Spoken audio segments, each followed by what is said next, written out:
found himself in distress, needing to borrow insect repellent from Xia Yanchun. Why is it that girls always carry insect repellent in their bags? Can any of the boys with girlfriends explain this? Upon reaching the playground, Xia Yanchun intentionally slowed her pace, waiting for Shun Yin to catch up while avoiding eye contact, casting a low glance at a group of athletes by the track. In this weather, those athletes are still in shorts. Of course. I think the lower body isn't too cold, Shun Yin muttered. They need to train. Even track pants wouldn't be as comfortable as shorts. Do you usually exercise in shorts as well? Not at all. Their training intensity is high.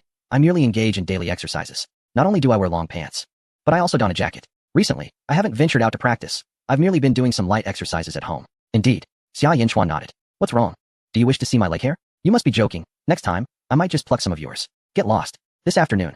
There's only the comprehensive science exam. Once it concludes, we can leave school. Dismissal will occur much earlier than usual, and there is still a good amount of time left. Despite the frigid weather, the playground is bustling with people, gathered in groups as if hosting a gathering. While the basketball court is even more crowded. Some individuals are clad in short sleeves. Do they not fear the cold? Xia Yinchuan silently tightened her clothing and weighed the hot water bottle in her hands, feeling quite chilly. Even with socks and cloth shoes, her feet remained icy. A weak constitution is merely a weakness. In the future, I can rely on Shun Yin for warmth. A few athletes sprinted by, and Xia Yinchuan gasped slightly. They were running so swiftly. Just average. Here you go again, trying to act tough. Is it not trying to act tough, brother? Upon Shun Yin's reminder, Xia Yinchuan promptly corrected herself. Indeed, trying to act tough, brother. Shun Yin chuckled. Truly, they do not run faster than me. After a month of practice, I could easily gain admission to Beijing Sport University. Would you believe it? Just kidding. One can get in without taking the physical exam. Xia Yinchuan smirked, raising her head and exaggerating her voice, proclaiming, believe it, Shun Yin is the greatest, with unparalleled stamina. He can punch athletes and kick Godzilla, and one blow would turn me into a cream puff. Kicking Godzilla might be improbable, but the rest holds some truth. Complaining about your weight has you panting. Really? Have you forgotten when you sprained your ankle and I carried you back from the mall? Humph. Being physically fit is impressive, yet you still serve as my hand warmer. This isn't a delusion. I merely speak the truth, and it's always Shun Yin who volunteers to be the hand warmer, not a request of mine. Xia Yinchuan, faced with such rebuttals, could only huff in discontent, which endeared her to Shun Yin. She is the Xia Yinchuan I adore, and I wish to embrace her. Upon reaching the basketball court, Xia Yinchuan stood to the side, observing others play. Most seemed to be first and second-year students, and she did not recognize a single familiar face. After watching for a while, she found it rather dull, puffing up her cheeks. She said, you dragged me down here to walk around, but what is the point? Now that I'm down, I don't even know what to do. Everyone says to come down and stroll. Isn't wandering around the purpose? That's true, Xia Yinchuan muttered softly. Let us go. There's nothing worth watching. Turning into the scenic bamboo grove, there were significantly fewer people here. There were benches to sit upon, and Xia Yinchuan patted the seat clean before sitting down with her legs crossed. The tiles were cool, but luckily, she was wearing thermal leggings underneath. The bamboo leaves are slender, and even in winter, there aren't many fallen leaves. It's no wonder that bamboo has often been described as resilient. Not leaving, Shun Yin stood beside her, seizing the opportunity with fewer people around to secretly tug at the fluff on Xia Yinchuan's earmuffs that had fallen off. Let us take a break. If you're tired, just say so. I feel like I could take on 10 of you. If you're that impressive, carry me around the neighborhood tonight. If you can't do it, no more boasting. What if I can? Having accomplished this, I shall reward you by carrying you around once more. How impressive. Indeed, a person devoid of shame is invincible. Shun Yin pinched the girl's soft cheek, eliciting a playful grimace from her. The fair skin now bore a rosy mark, and although Xia Yanchun covered her face, she refrained from scolding him, treating it as indulgence instead. I am quite serious. If I achieve it, shouldn't you offer me some form of reward? Here, take 2 coins to buy spicy strips. Shun Yin rubbed his nose. Do you really consider me your younger brother? We are adults after all, without any hidden agendas. Let us have some adult rewards. Xia Yanchun playfully kicked him, smudging his trousers with her foot, and retorted, what are you thinking? Do you believe I would strike you? Without a reward, I refuse to carry you. Who cares if you don't? Xia Yanchun flicked her bangs, dusted off her backside, and stood up, prancing ahead. If you feel oppressed, it's time to refresh your knowledge. Don't cling to me, understood? 666. This is the renowned work Persuasion by the contemporary Confucian poet Xunzi. Would it be possible to include the entire text in the People's Education Press textbook for recitation? Even if it meant that Ma Mingfan would toil as a beast of burden in his next life, Shun Yin would willingly agree. Narrowing his eyes, Shun Yin hurriedly ran ahead, turned around, and backed up to face her. You are rather scandalous. Humph, I am no mere child. I am 18 now. Even if I seem naive, I comprehend what I ought to know. Xia Yanchun believed her understanding was substantial, all thanks to the person before her. Although directly entering without a response to her knocks was somewhat presumptuous, the fault still lay with Shun Yin for not locking the door and for wearing headphones that muffled any sound. She had knocked after all. Who knew if Shun Yin had collapsed inside? Chapter 206. No hidden agendas. Let us have some flirtation. Having concocted 1,000 justifications, Xia Yanchun stood tall. So, you claim to be knowledgeable? Shun Yin remarked, his eyes narrowing. What does it concern you? There is plenty of information online. One can occasionally stumble upon it. Do you think Zai Hongshu is of no use? Aren't there a plethora of foolish posts? That is merely a stereotype, with a larger audience. There will inevitably be all kinds of posts. Many girls use Zaihongshu, and it offers numerous travel guides, some legitimate scientific information, and even culinary recipes. There's a wealth of it. Shen Yin briefly questioned whether Haji-chun was overextending herself, yet it was true that she frequently browsed Zaihongshu. He had seen her phone, and her content was quite wholesome. She even shared some study tips, though regrettably, her likes rarely exceeded 2 digits, and comments were scarce. By saying this, do you imply that you understand better? How did you come to know this? Xia Yanchun countered. This sort of knowledge is usually self-taught. Cut it out. Xia Yanchun felt embarrassed to expose him. Step by step, she navigated the gaps between the tiles, soon emerging from the bamboo grove. The rustling of leaves fading from her ears. She sprinted ahead of Shen Yin, urging him to follow. Why are you walking so fast? Let us go, let us go. The school also had a small lake, albeit quite distant from the classrooms. Xia Yanchun had no intention of wandering any longer. Returning to the classroom early and settling into her seat was far more comfortable. With ample time at her disposal, Li Shiyan arrived at the classroom early. Her hair still damp from a recent wash, as the school prohibited the use of hair dryers, thus she awaited the natural breeze to dry her locks. At this hour, the classroom was suffused with a delightful fragrance, almost overwhelming in its intensity. Amidst the throng of students, Shen Yin found himself leaning against the corridor railing with Chun Dong and Ma Mingfan, engaging in light banter. Let me pose a question, Chun Dong said mysteriously. Shen Yin took a deep breath and inquired, do you reckon the sun is male or female? What kind of question is that? It's more absurd than asking why humans eat with their mouths. Ma Mingfan retorted. Chun Dong, convinced that this inquiry was directed at him, playfully slapped Ma Mingfan twice on the backside amidst their laughter. I have felt the pulse of the sun, and have been directly exposed to its rays, Chun Dong mused. Ma Mingfan responded with a perplexed expression. Seriously, is this something a person would actually say? Shen Yin wasn't this bizarre in his first 2 years of high school. Does academic success truly lead to eccentricity? A yellow weasel approached, bowing thrice before Shen Yin, as if in reverence to someone so close to divinity. Chun Dong speculated that Shen Yin would soon be unable to enjoy zongzi and glutinous rice chicken again. Your question is rather risque.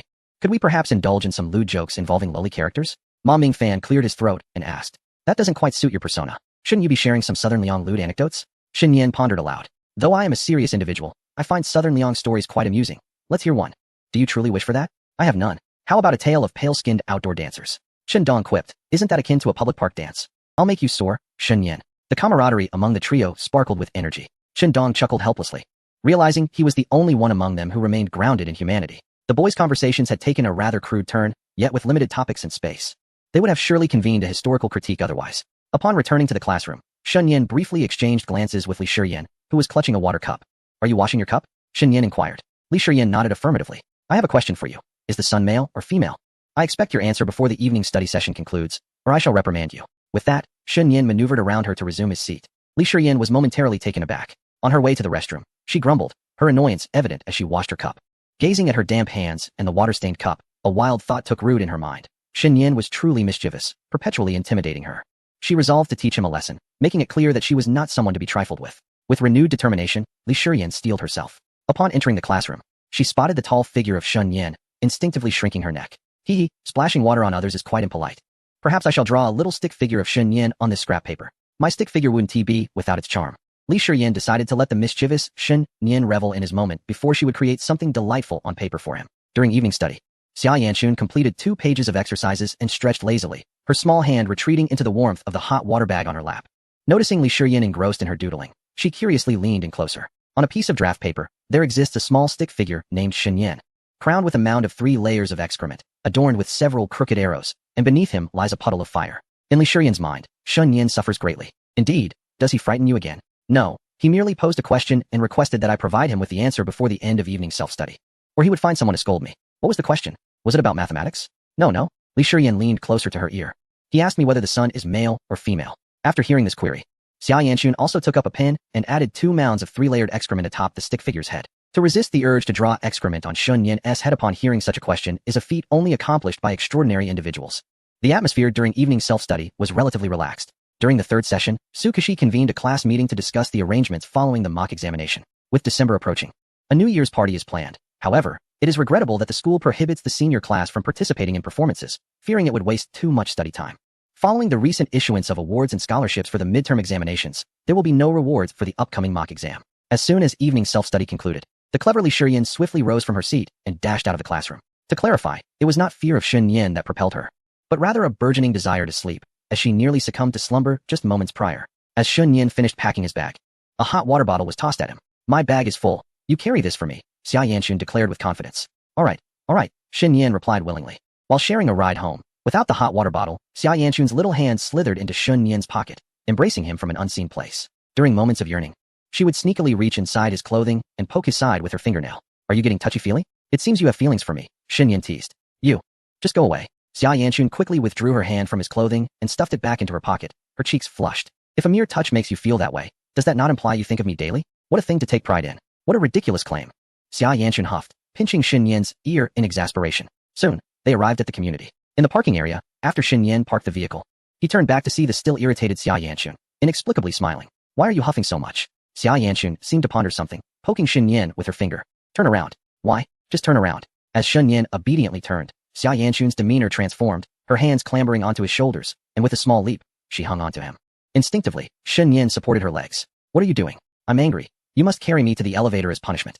Just because you want to go to the elevator doesn't mean I'll oblige so easily. Shin Yan hoisted her legs higher, ensuring her comfort, and grinned. Do you believe I could carry you around the entire community instead? No, let us hurry back. What if someone sees us? Xia Yanchun's large, glistening eyes peeked out from behind his shoulder. Being carried like a child at your age would be quite embarrassing. Shin Yan paid no heed to her protests and carried her towards another unit, unperturbed by the eyes that might witness his actions. After all, he was unashamed. You. Xia Yanchun's cheeks flushed crimson. Fortunately, it was late at night and there was no one around. Otherwise, she would have been utterly mortified. In her embarrassment, she playfully nipped at Shin Yan's ear. Chapter 207. On tiptoe, the streetlights in the community remained illuminated, often frequented by parents with their children during holidays, who would play games like jump rope, badminton, and kicking a shuttlecock. Some children could be seen huddled together, engrossed in watching another child play on a mobile phone. However, today was not a holiday. Everyone was resting, and the community was nearly deserted, save for the occasional delivery person hurrying to catch the elevator. Xia Yanchun nestled against Shin Yan's back, feeling a bit shy. Initially, she dared not lift her gaze. But after walking for a while and realizing there was no one around, she found the courage to look ahead, her small hands gently gripping Shin Yan's shoulders. Shin Yan remained silent, even when she nibbled on his ear, merely tightening her hold around his neck. She could still see the faint moisture on his earlobe. Quietly, Xia Yanchun pinched a bit, wiping away her saliva, her fingertips damp, which she then rubbed against Shin Yan's neck. Hurry back, let us not wander around. We haven't even completed one circuit yet. What if you think I'm incapable next time? I certainly don't think you're incapable, but you clearly do. You never believe what I say and think I'm boasting. I must prove myself. Are you a fool? What do you need to prove? You're no longer a child. Shin Yan weighed the delicate figure on his back, allowing her to rest her weight on him. It's only fair since you don't believe me. I've already carried you. I'll take you around the block. You're so stubborn, Xia Yanchun retorted. Realizing it would be futile to deny Shin Yan his whims of strolling through the community, she found herself helpless against his persistence, just as she had been in childhood. Clad in thick clothing, Xia Yanchun could comfortably lay her upper body against Shin Yan, entirely untroubled by the prospect of him taking advantage of the situation. Though he hadn't tea-bathed, she could still detect a subtle scent, neither fragrant nor foul, but undeniably pleasant. Did Shin Yan, like a small dog, sniff around her out of curiosity? With her hands transitioning from gripping his shoulders to loosely encircling his neck, Xia Yanchun exhaled, her heart racing. The warmth emanating from his collar made her cheeks flush, as though blooming with life. Whenever they encountered someone, she would bury her face, believing that as long as no one could see her, the embarrassment would fall upon Shin Yan alone. People would only remember Shin Yan carrying a girl through the night, oblivious to her identity as the one on his back. In the future, she could blend into the crowd and discuss the high school student who meandered around at night, teasing him for his clumsiness and innocence. Shall we buy some fruit to take back? What fruit can we buy at this hour? Let us get some tomorrow. All right then. We'll be finishing the loop soon. Don't you think I'm impressive now? Xia Yanchun was taken aback, realizing just how long Shin Yan had been walking. In the typically tedious neighborhood, even a simple task like collecting a package feels like a lengthy endeavor, although taking a detour seems to increase the distance. The time spent is surprisingly brief. Xia Yanchun tightened her embrace, asking if it made him proud to carry her around. It's just average, he replied. You're quite heavy. You're the heavy one, she retorted. That may be true. All right, you can get down now. Shin Yan bent down carefully, allowing the girl to stand on solid ground. Carrying a 100-pound burden around was hardly a challenge for him. He could have done it without breaking a sweat. Yet, in front of Xia Yanchun, he chose to feign some effort. Hee, the child who cries gets candy, he said, eagerly awaiting her response.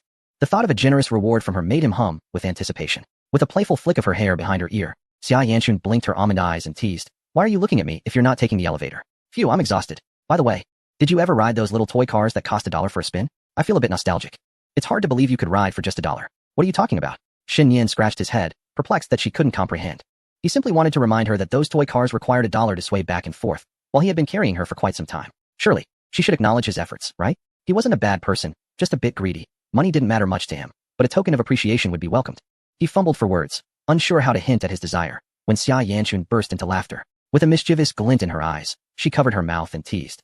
Are you hoping for a reward? Cough what? You've misunderstood. However, if you plan to give one, I certainly won't refuse. It's not my style to turn down a girl's affection. Sweet candy for you, she quipped. Shin Yan felt a surge of frustration. Having exerted himself for a mere jest about candy, his nose itched, reminiscent of a blooming red ball. It was always my intention to have you carry me here. You insisted on making a detour. Now you want a reward for your own whim? How can that be fair?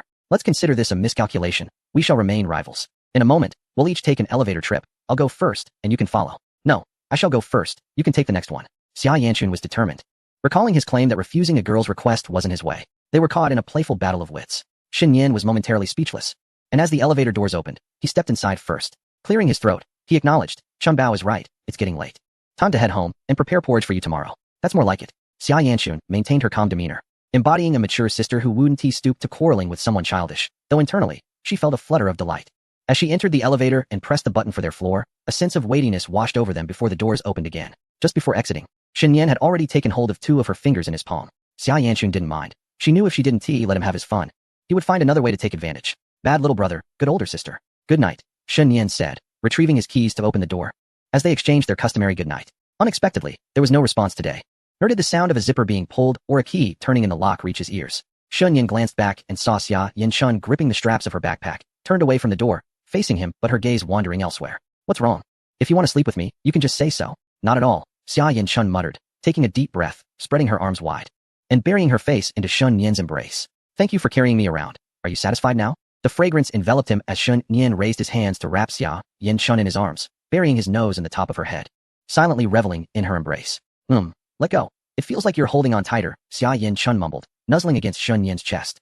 He gently ruffled her fluffy hair, resting his forehead against hers, squinting his eyes. Due to their height difference, his nose brushed against hers. Each time Shen Yan did this, Xia Yanchun understood, her breath quickening, her hands beginning to gently push against his chest. Guided by Shen Yan, they merged together gradually, and she couldn't help but rise onto her toes. In Chapter 208, it felt as if Shen Yan had completely immersed himself in his own art of intimacy. As they separated, Xia Yanchun made a soft sound, noticeably shorter by a fraction. Shen Yan swallowed hard, pressed his lips together, and flashed a grin while rising onto his toes. Xia Yanchun's eyelashes fluttered as she discreetly observed him, sensing a faint blush enveloping his surroundings. Realizing she had indeed risen onto her toes, the warmth on her face intensified, spreading to her ears and neck, painting her in delicate shades of crimson. Not only had she risen, but her feet landed too quickly, producing a distinct sound. Xia Yanchun appeared as if scalded, flustered as she hastily retrieved her keys, swiftly opening the door without even a farewell. Initially intending to slam the door shut, it felt surprisingly weightless as it approached the frame. The door closed firmly, and the footsteps outside vanished. Leaning against the door, Xia Yanchun could only hear the rapid pounding of her own heart. Meanwhile, Shen Yan was already asleep. Upon returning home, Shen Yan sought out clothes to wash before indulging in a hot shower. Emerging from the bath felt like a transformation. His spirits lifted remarkably. Lying on his bed and attending online classes, he found even the Mediterranean teacher appeared strikingly handsome. Xia Yanchun on her toes was also quite adorable. Encouraging her to take the initiative was no small feat. It seemed more challenging to hear Xia Yanchun express her feelings for him than to obtain a marriage certificate with her. Charging his phone, Shen Yan felt invigorated, planning to enjoy a restful sleep by 2 in the morning. However, as soon as he closed his eyes, images of Chun Bao's innocence and softness flooded his mind, causing a sense of unease. After exercising self-discipline for so long, he sensed an impending temptation. Thus, he took the tissues to the living room, ensuring he wouldn't stray from his resolve. Self-discipline was paramount. On the first day of abstinence, one would feel remarkably revitalized. During the first week, confidence would blossom.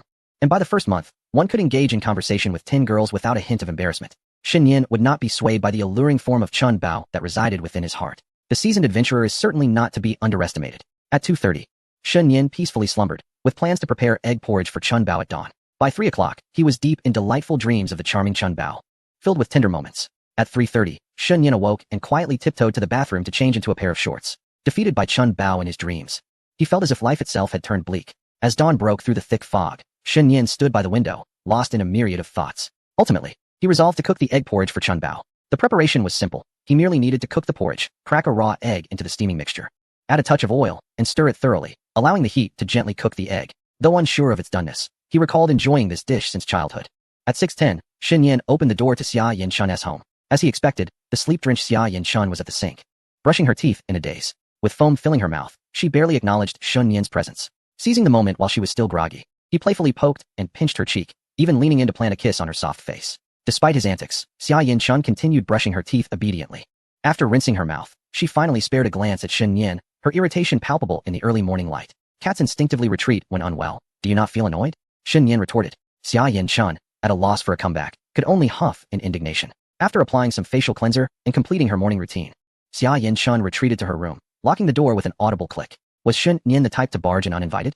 He was far more concerned with the whereabouts of the pure milk. After a thorough search, he discovered a half-full carton tucked away in the corner of the sofa, primarily consumed by himself, as Xia Yanchun only indulged occasionally, sometimes even warming it beforehand. Upon her exit, Xia Yanchun found Shen Yin lounging on the sofa, vigorously sipping milk. How did you manage to find this? She remarked, bemused. What? Are you worried I might finish it without leaving you any? He teased. Worried you might overindulge. 1 bottle every 2 days is sufficient, understood? I know, she replied. The consumption of beverages was strictly regulated.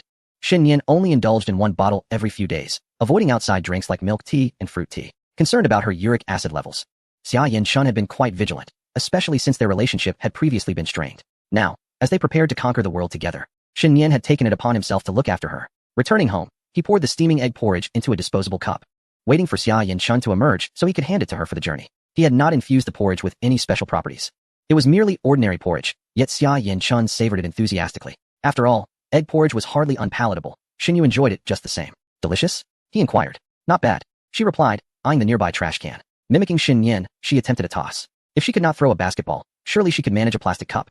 With a fierce throw, she aimed for a 3-pointer. Her accuracy was undeniable. She believed if only she possessed a bit more strength, she would surely outshine Shen Yin in a shooting contest. Shen Yin chuckled, playfully tugging at her ever-present ponytail. Yesterday, when I said goodnight, you didn't even respond, he remarked. Is it necessary to reply? She questioned. Yes, I always reply to you, he countered. Well then, good morning, Shen Yin. Xia Yanchun's mood was inexplicably buoyant, her tone jubilant. What has got you so cheerful? Did you step in dog feces on your way out? Is it your doing? Goodness, such aggression.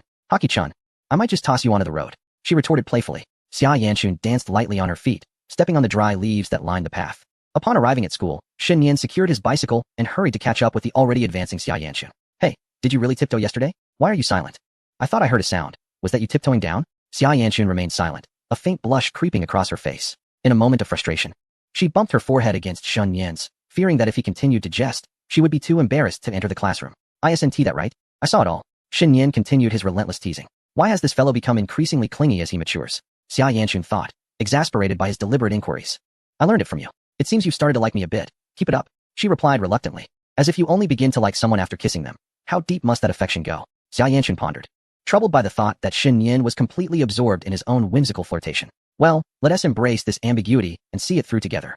Chapter 209. This is my path of endurance. In early December, clouds rolled gracefully across the sky. Xia Yanchun posted her exam results on the back wall of the classroom. Ma Mingfan quickly navigated through the crowd to glimpse his ranking, finding himself in 15th place. From the middle of the pack to the upper echelon, he exclaimed, incredible progress. Strengthening my willpower truly pays off. Besides abstaining from certain indulgences, Ma Mingfan's goal was to focus earnestly on his studies. Although he still played video games frequently, he had significantly reduced his engagement in other activities. To push himself further, he resolved to remain in the dormitory over the weekends, venturing out only when absolutely necessary. As long as someone was watching him in the dorm, he had to maintain his resolve, employing this extreme method to hone his discipline. It proved to be an effective strategy. However, the most effective approach remained Shen Yin's suggestion to watch Candy So Sweet repeatedly. It was the foundation of his training. Only those who could watch it 20 times without a flicker of emotion could begin the advanced training in willpower. He had become remarkably strong. With a well-structured method for strengthening his willpower, he planned to eventually compile his insights into a book for others to reference. Already considering a title, Urban Wild Horse, The Invincible Path beginning with Candy So Sweet. Due to varying difficulties, scores fluctuated with each examination. Most students scored lower than their midterms, while his scores and ranking had notably improved, marking a significant advancement. Ma Mingfan felt elated, thinking he could calmly compliment Liang Jing even if he were to perish at the hands of a common zombie, while wielding enchanted diamond armor and an enchanted diamond sword. Shen Yin and Chun Dong seemingly ventured to the restroom, and as their good friend, Ma Mingfan naturally took it upon himself to monitor their scores. Both Shen Yin and Chun Dong surpassed him in rankings. Chun Dong achieved a total score of 671, placing 4th in the class, 666. My Chun Dong has reclaimed his peak. It is indeed my brother Chun. Above him was Li Shiyin, with a total score of 672, securing the 3rd position in the class. My brother Chun fell just 1 point short of being 3rd in class. Impressive indeed. Shen Yin's total score? A remarkable 705. Ranking 2nd in the class and 2nd in the entire school. Ma Mingfan was taken aback to learn that Haki Yin scored 148 in English. Further up was the class leader, Xia Yanchun, who achieved a staggering total of 708, ranking 1st in both the class and the school. Truly formidable. If my father Shen Yin were fortunate enough to guess even one multiple-choice question correctly, he would tie for 1st with the class leader. Upon reflection, Ma Mingfan suddenly felt that his own progress was of little significance. He chuckled to himself, realizing that comparing his scores to those of these academic elites was rather futile. He preferred to focus on those he had outperformed. Come on, Huang Chun, how is it that you still scored only 300? And you, Zheng Bu, how is it that I surpassed you? This realization dawned on him.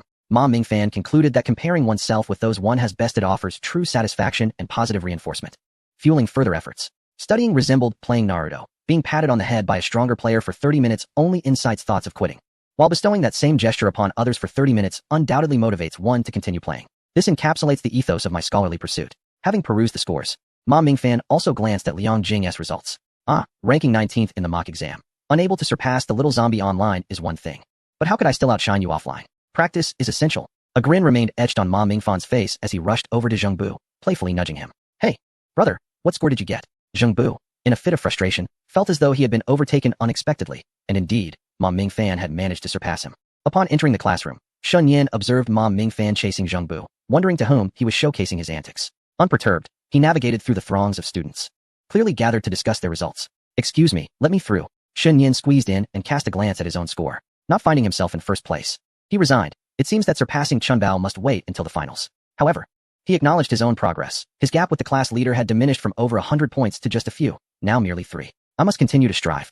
With the crowd thickening, Shun Yin hurriedly scanned everyone's scores before sidling up to Xia Yanqun, chattering excitedly. Look at this. He gestured, illustrating a distance with his fingers, then gradually shortening it. This mirrors our own distance. It has now shrunk to this mere fraction. That gesture could get you into trouble in Korea. It's not that significant. I'm not in Korea, so why mention it? Shin Yin leaned on her pile of books with a smile. It appears I shall catch up to you by the finals. Then let us speak of this again at the finals. Xia Yanqun was not inclined to indulge him. First place is first place, and being 3 points ahead still means being first. Perhaps next time she might score 720, while Shin Yin would only manage 700. It was only when Shun Yin truly surpassed her that she would concede his superiority. Until then, all discussions were moot. How lofty and proud the class representative is. Yet Shun Yin remained unperturbed. A diminishing gap is still a positive development, and he maintained an optimistic outlook regarding his academic performance. Initially, only Xia Yanqun was significantly ahead, but now both she and Shin Yin were in a class of their own, leading by over 20 points compared to the 3rd and 4th positions. Could he start laughing now? Truth be told, he had been laughing since the finals began. As class was about to commence, Shin Yin returned to his seat, glancing at a new notification from the system. Main quest, Corruption of Demonic Energy. Reward, 50,000 gold coins, completed. His backpack vibrated, startling Shun Yin.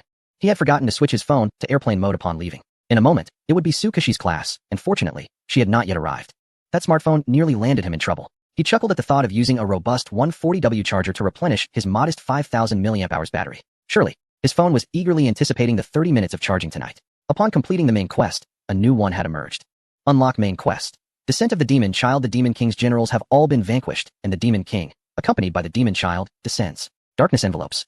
All life withers, vitality is drained, and the world is devoid of light. Vanquish the Demon Child. Reward, 50,000 gold coins. Title, Legendary Adventurer, Charm 4, Stamina 4, Agility 4. What is this? The Demon King has come with his offspring? Is the Demon King personally overseeing the operations of the Demon Child?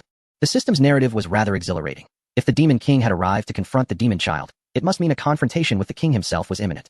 After all, it is a timeless tradition across the globe, dealing with the young before facing the elder. This was indeed a hellishly challenging alternate realm.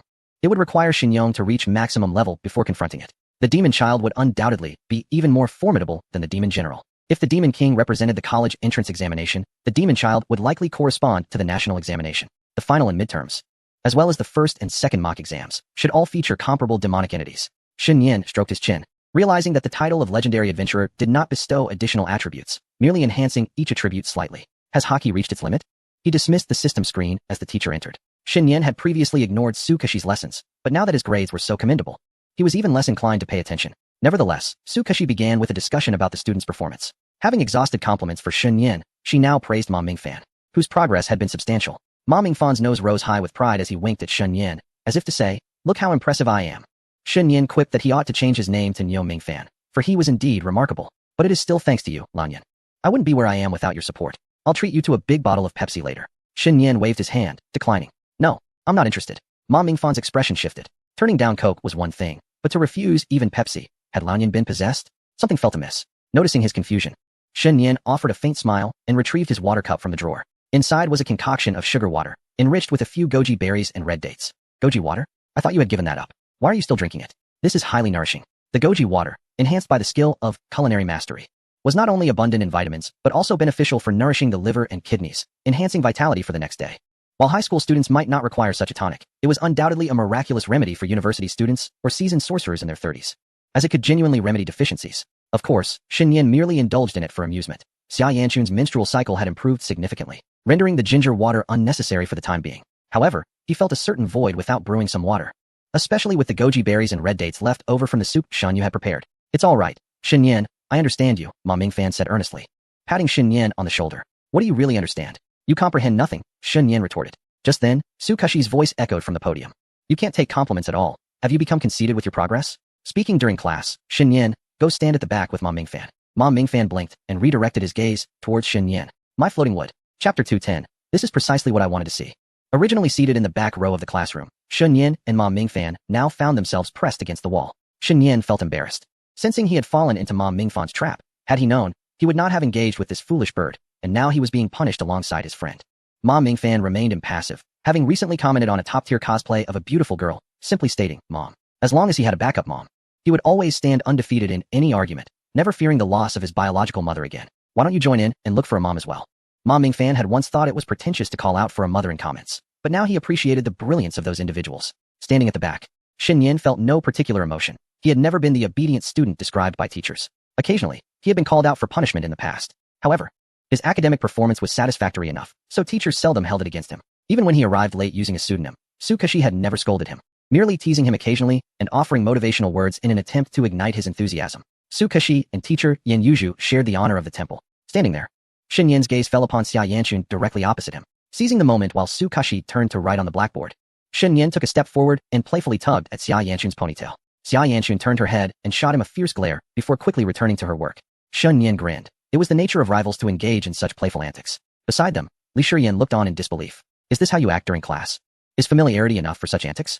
The key was that despite her fierce expression, she seemed far from angry. If anything, her reaction hinted at shyness rather than rage. This is utterly delightful.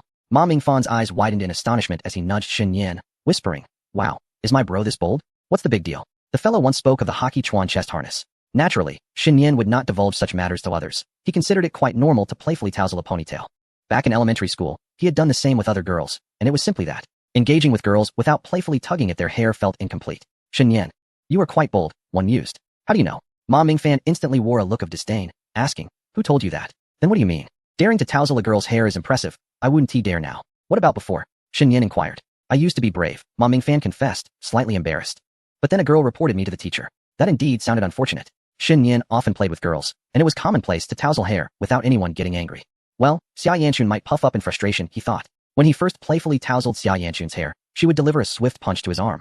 Perhaps accustomed to such teasing. Gradually, she grew indifferent to it. Thus, the playful tugging continued for over a decade, even until now. By the way, you wouldn't be tugging at the hair of unfamiliar girls, would you? Actually, I did just that after switching seats. Then you're hardly innocent. If it were me, I would have reported it. One should only tease those they are familiar with.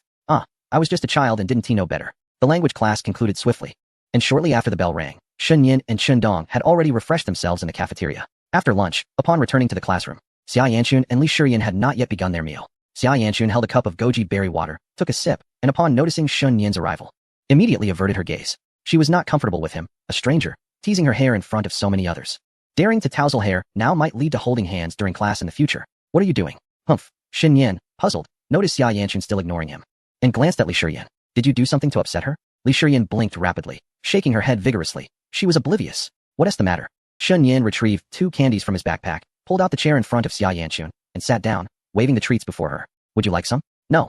Xia Yanchun replied, her tone flat. Did I make you angry by tousling your hair? No. I simply find you irritating. You rascal, Xia Yanchun. Shen Yin smirked, fingers dancing like legs across the table, attempting to pry open Xia Yanchun's curled pinky. However, with Li Shiyan nearby, Xia Yanchun would not let him succeed.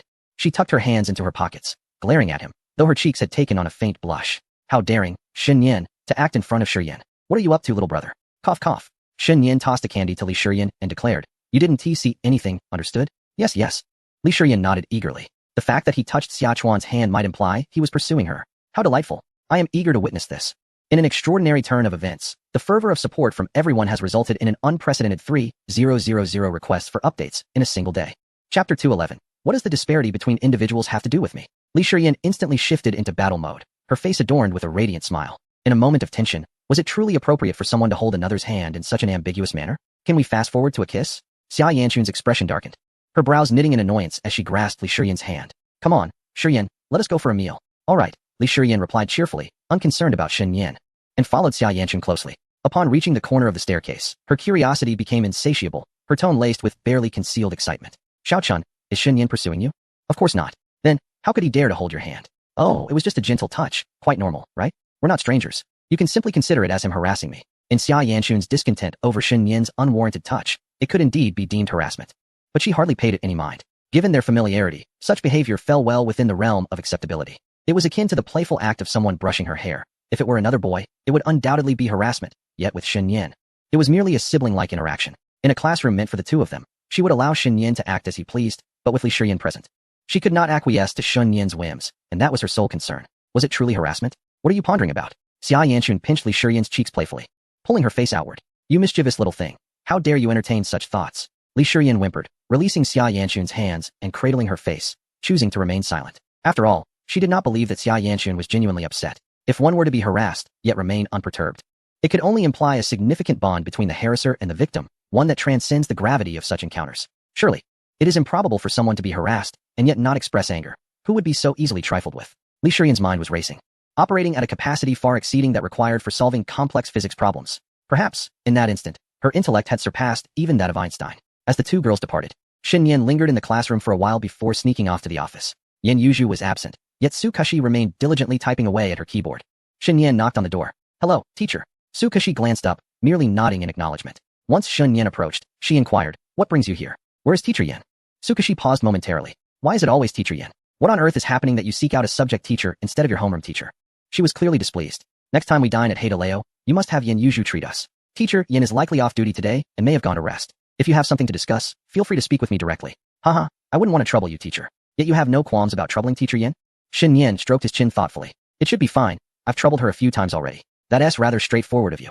You recognize that asking other teachers to assist in procuring exam papers from different schools is indeed a hassle. What is this audacity, as if inconveniencing others is entirely normal? Su Kashi regained her focus and inquired, do you have something to discuss? Haha, perhaps I should seek assistance from other teachers. Preferring to consult others rather than her own homeroom teacher, Su Kashi was on the verge of tears. Had she truly been deemed the most ineffectual and frivolous teacher by her students? Shen Yin glanced around the office. It appeared she was the sole teacher on duty today. He initially hesitated to disturb her, but with no one else present, he decided to trouble her. Please, continue with your work. Upon hearing this, Su Kashi's spirits lifted considerably. It turned out Shen Yin had merely wished to avoid interrupting her and was not disdainful of her or her perceived ineptitude. If you are not busy, may I ask if you have the first mock exam results from Class 1? I would like to see my approximate ranking in the province. You have indeed come to the right person. Wonderful. I knew you would have it. You are the best teacher. I do not.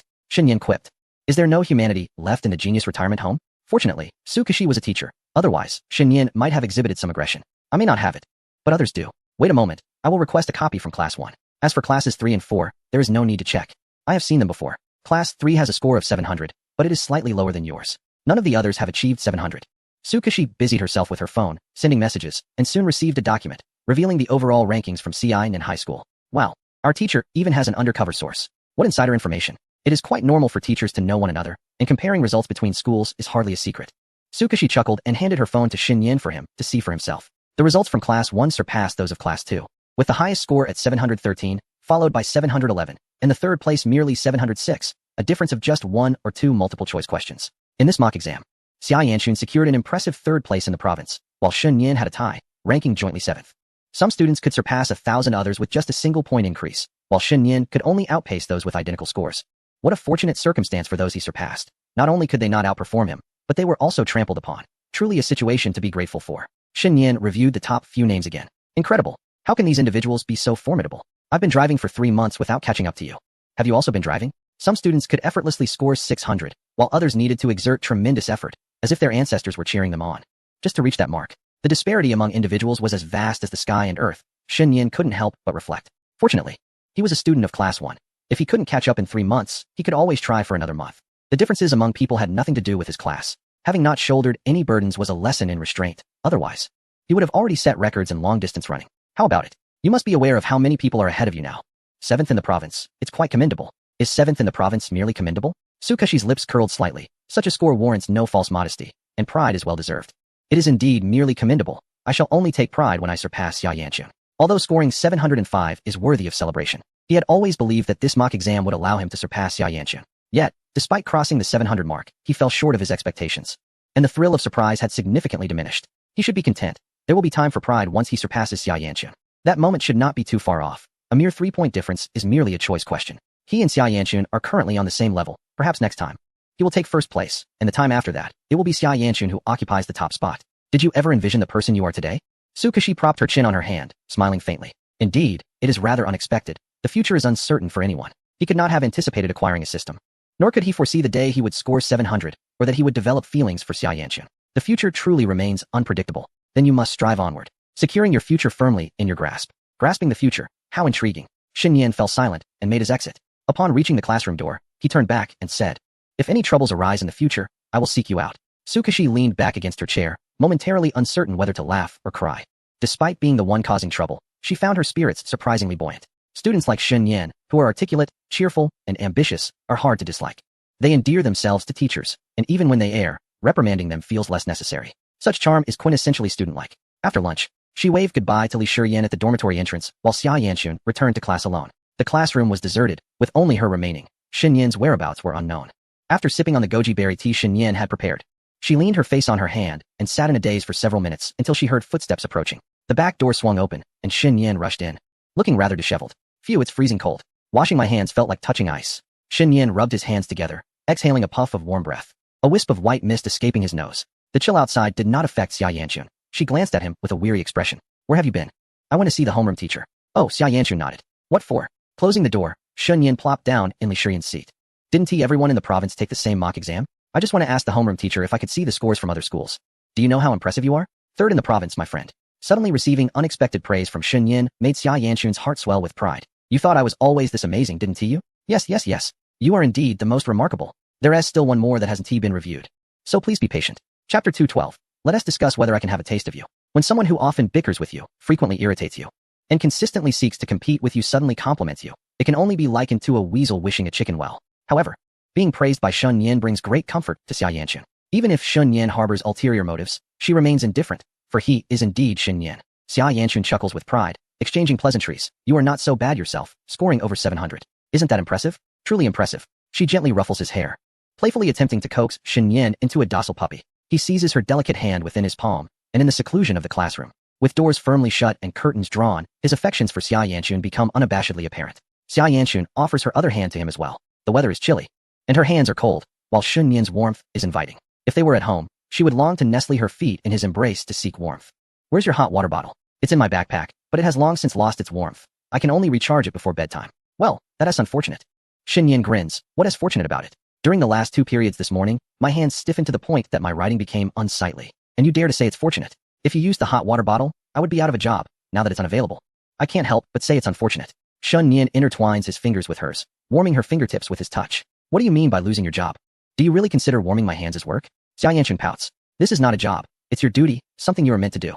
"This sounds reminiscent of PUA tactics. I suspect you've been manipulating me since childhood." "Not at all. I only used to hit you when you annoyed me." 666. Are you not going to perform anymore? You've hit me plenty before as well, simply because I irritated you, right? Indeed, that is true.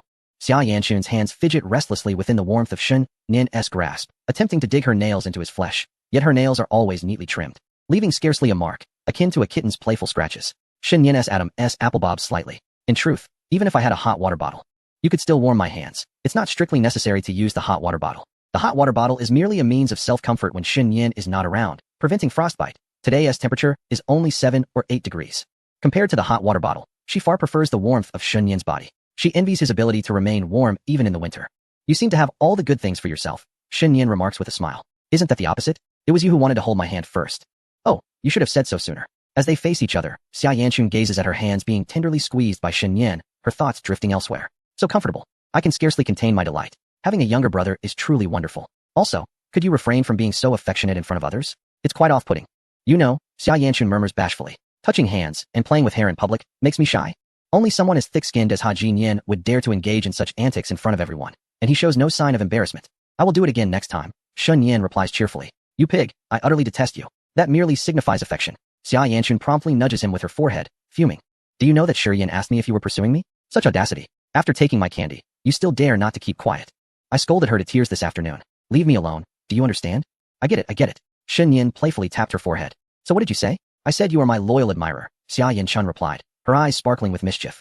"You truly are unbeatable." Xin Yan chuckled, releasing her hand and nudging their chairs closer together, his arms slipping around her waist, drawing her nearer. The scant distance between them vanished. "Being a loyal admirer is fine, but may I indulge in you?" he teased. "How shameless," Xia Yanqun exclaimed, her face flushing. "By the way, the school will hold a coming-of-age ceremony next week. Perhaps you should find an opportunity to mention it to your parents. Noticing Shun Yin's intention to nuzzle closer, Xia Yinchun swiftly changed the subject to something more serious. How did you hear about this? Did you overhear something in the office? The teachers will likely announce it in a class meeting. Typically, the coming-of-age ceremony is held in the first semester of senior year. Regardless, let us return to the matter of whether I may indulge in you.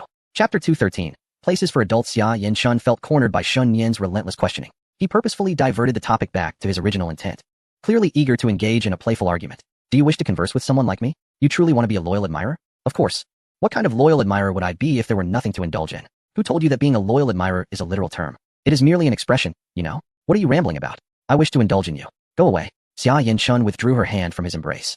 Adjusting her pillow. I am going to sleep. Shin Yin was unperturbed, shifting back to the original topic. Sleep well? But is the coming-of-age ceremony really happening next week? Yes.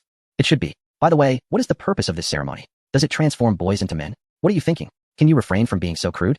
Xia Yinchun retorted, I've seen some videos. They make grand declarations and walk through an arch with their parents, and that's about it. So, it is merely a coming-of-age ceremony. I thought it was something more substantial. Shin Yin felt a wave of disappointment wash over him. You've watched too many videos.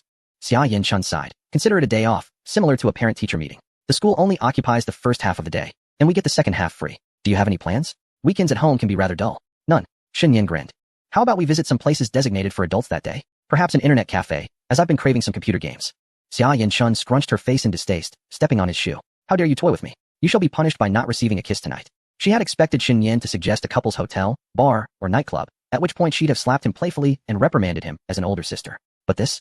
Although an internet cafe is indeed a place for adults, it was clear Shin Yin's words were laden with double meanings, evident that he was being mischievous. Why are you stepping on me? Everything was fine. Are we fighting now? Shun Yin hastily grabbed a tissue from Li Shiyin's drawer to wipe his shoes. White shoes are particularly prone to dirt. Next time, I might just step on yours too. Xia Yanchun had never truly experienced a coming-of-age ceremony. She had merely watched some videos. Perhaps the leaders would deliver poignant speeches that would bring students and parents to tears, but such fleeting emotions would hardly linger long. Easily forgotten after a couple of games at home. Both she and Shin Yin had endured similar speeches, where a host would move everyone to tears, only to reveal they were there to sell books, an annual affair. The first year was indeed tear-jerking, but by the second year, the experience felt repetitive. If one continued to cry, it would truly be a sign of a life well lived. Others may not be certain, but Shin Yin would undoubtedly forget. After watching an inspirational film, he had once vowed to study diligently. Yet that fervor only lasted half a day before he returned to his usual habits of play and sleep. However, the coming-of-age ceremony was not a significant event. There was no need to dwell on it. Rather than pondering such matters, it would be more prudent to consider how to enjoy a comfortable nap at noon. She did wish for Shun Yin to accompany her home to sleep, only to return once she awoke, but such thoughts seemed cumbersome. It was best to simply lie down and rest. Xia Yanchun sighed, nestling her face into the pillow, making herself comfortable. Turning to Shin Yin, she playfully poked a finger at his lips. If you don't sleep for a while, you might as well not sleep at all. Now sleep. Xia Yanchun behaved obediently. In the afternoon, during class meeting, Su Kashi indeed came to discuss the coming-of-age ceremony. Shin Yin paid little heed, having already heard about it from Xia Yanchun at noon. He was more concerned about who from his family would attend. He hoped it wouldn't be the case that neither would show up. Perhaps his older sister Shen Yu could join the fray. The thought of others sharing heartfelt conversations with their parents about dreams, aspirations, and filial piety while he and Shen Yu simply exchanged glances made him feel a bit anxious. It would be better if his parents came, preferably his mother. For having his father there would be the most challenging. During the lunch break, he discreetly browsed his phone, searching for information about the coming-of-age ceremony. It was merely a matter of reciting a speech, donning a nice outfit, and walking hand-in-hand with family through an archway. There were even videos of kneeling before one's family to express gratitude for their upbringing, which was quite nice. But he feared that he and his father might burst into laughter, thereby ruining the atmosphere and risking a reprimand. Coming-of-age ceremony? I think I've seen something like that in a film from Japan, Mom Ming Fan stated earnestly. I believe I've seen it too, Qindong concurred. Is there going to be a big sister coming over to assist in completing the ceremony? Exactly, that's the one. Shin Yin chided playfully. Could you two be any more vulgar? Haven't you seen it? I'll send you a copy when you return. Who do you look down on? Nowadays, Shin Yin was no longer the repressed youth of his first or second year. He was now in his third year. He intended to find it himself. No need to borrow a copy to converse about it, unlike Mom Ming Fan, who still needed to ask Qindong for a website. As the class ended, the 1.5-hour break commenced. Today, Shin Yin found himself in the after-school dining hall with Xia Yanchun, Li Shiyin, Chen Xiuyu, and several other girls, all queuing for their meals. At this hour, the cafeteria was no longer crowded, and one could easily find an empty table. The downside of dining late was the absence of delectable chicken legs and chicken chops. Having arrived too late, some meat dishes had already been depleted. However, a notable advantage was the lack of queues, and the cafeteria staff would often select fortunate diners to receive generous portions of various dishes. Li Shiyin was indeed one of those fortunate souls. The staff, noticing her petite stature, bestowed upon her a generous scoop of meat, which she could afford to leave uneaten, as any leftovers would eventually be discarded into the waste bin. Her small plate brimmed with a mound of meat, and she smiled brightly, offering her thanks, which elicited laughter from the serving lady. Shen Yan, on the other hand, was a different story. Auntie, this one, and this one. Please give me more, he requested eagerly. All right. A bit more, the lady complied, chuckling. You're eating quite a bit, aren't you? That is sufficient, auntie. Please add a scoop of rice as well. The aunt surveyed Shen Yan, noting his tall, handsome frame, and mused. Goodness, he looks so tall and dashing. Yet his appetite rivals that of David Day. Nevertheless, she thought, being able to eat well is a blessing, and the more these students consume, the better. The others behind him were also served generously, as it cost her nothing, and any leftovers would still end up in the waste bin. Could it truly be that the aunt was trembling while serving? Such pressure. After a brief wait, Shen Yan joined the others at a vacant table once they had all gathered their meals. You must have enough for 2 people, Shen Yan, a girl remarked, unable to resist teasing him about his full bowl. It's all right. I think I'll be just fine, he replied, maintaining a light-hearted demeanor. The food's plentiful. Xia Yanchun chimed in. What is this about? Are you criticizing me? Don't study too hard during evening classes, or I'll buy a big eraser to throw at you, she joked, eliciting laughter from the group. Chapter 214. Still a bit of flattery. The group exchanged banter and laughter. Li Shiyan intentionally waited for Shen Yan to sit before she took her seat at a distance, crossing her legs and happily enjoying her meal. Her bowl was filled to the brim. She could easily fill up on meat dishes alone.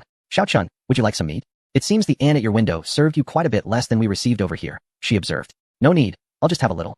Xia Yanchun replied. Her appetite had always been modest, often requesting the staff to serve her less rice. In the past, when she had eaten instant noodles, she would only consume the noodles, reserving the broth to control Shen Yan, refusing to let him drink unless he called her sister 5 times. It was evident that she excelled in her role as an elder sister, often leaving him a sip of broth, while Shen Yan never reciprocated, making him quite the mischievous younger brother. Because he never left any for her, she would wait until he had prepared the noodles, then eagerly snatch a couple of bites. You've soaked the noodles, and you still want more? Such a delightful situation, there is none. Though she wasn't seated directly across from Shen Yan, she caught glimpses of him engaging in lively conversation with other girls from their class as they shared their meals. She didn't mind much. She was well aware of his ability to mingle with girls, and feelings of jealousy were far from her thoughts. After all, they had come together to dine, and chatting was entirely ordinary. Shen Yan's manner of eating was rather unrefined, devouring his food with gusto, and his appetite was such that, in the blink of an eye, he had consumed nearly half of his meal, and he claims he isn't a glutton. In the course of conversation, one might ponder how Shen Yan has become so adept at his studies. Previously, he and I had identical scores. Yet he is now on the verge of surpassing the class monitor. If only he could emulate my routine of sleeping at 2 and rising at 5. It would be quite the feat. This surely cannot be sustainable for long without dire consequences. A girl smirked slightly before inquiring. You don't actually only sleep 3 hours a night, do you? Do you truly believe that? It's merely an exaggeration. Such a schedule would be detrimental to one's health. I retorted. How could anyone function on so little sleep? Shen Yan remained silent. Yet he indeed follows such a schedule, claiming it in jest, causing few to take him seriously. It's simply too counterintuitive. How do you manage to study so effectively? I asked. I have the teachers assist in crafting a study plan, request resources, and consult classmates for help. Ideally, one should find someone to supervise their progress. I rely on the class monitor for that, he replied. Several girls turned their attention to Xia Yanchun, who lowered her gaze, somewhat embarrassed. Oh, I merely encouraged him to study diligently. Well, class monitor, please supervise me as well. I wish to achieve a score of 700. Shen Yan grinned, stating that the specifics were trivial. The most significant factor was that after being struck by an apple, he had become remarkably intelligent. Are you also Newton then? After dinner, the other girls headed back to the dormitory for a shower, while Shen Yan and Xia Yanchun ventured into a small convenience store. I finished my water. Is it acceptable if I buy a bottle of drink to rinse my mouth? Go ahead, she replied, standing before the refrigerator. She selected a large bottle of AD calcium milk. Let us get this one. You take it. I'll drink this, he insisted. What I mean is, you should drink this. I don't want it. Shen Yan glanced sideways. I don't particularly enjoy that beverage, and it's rather expensive, but I do enjoy it. If you like it, you should buy it.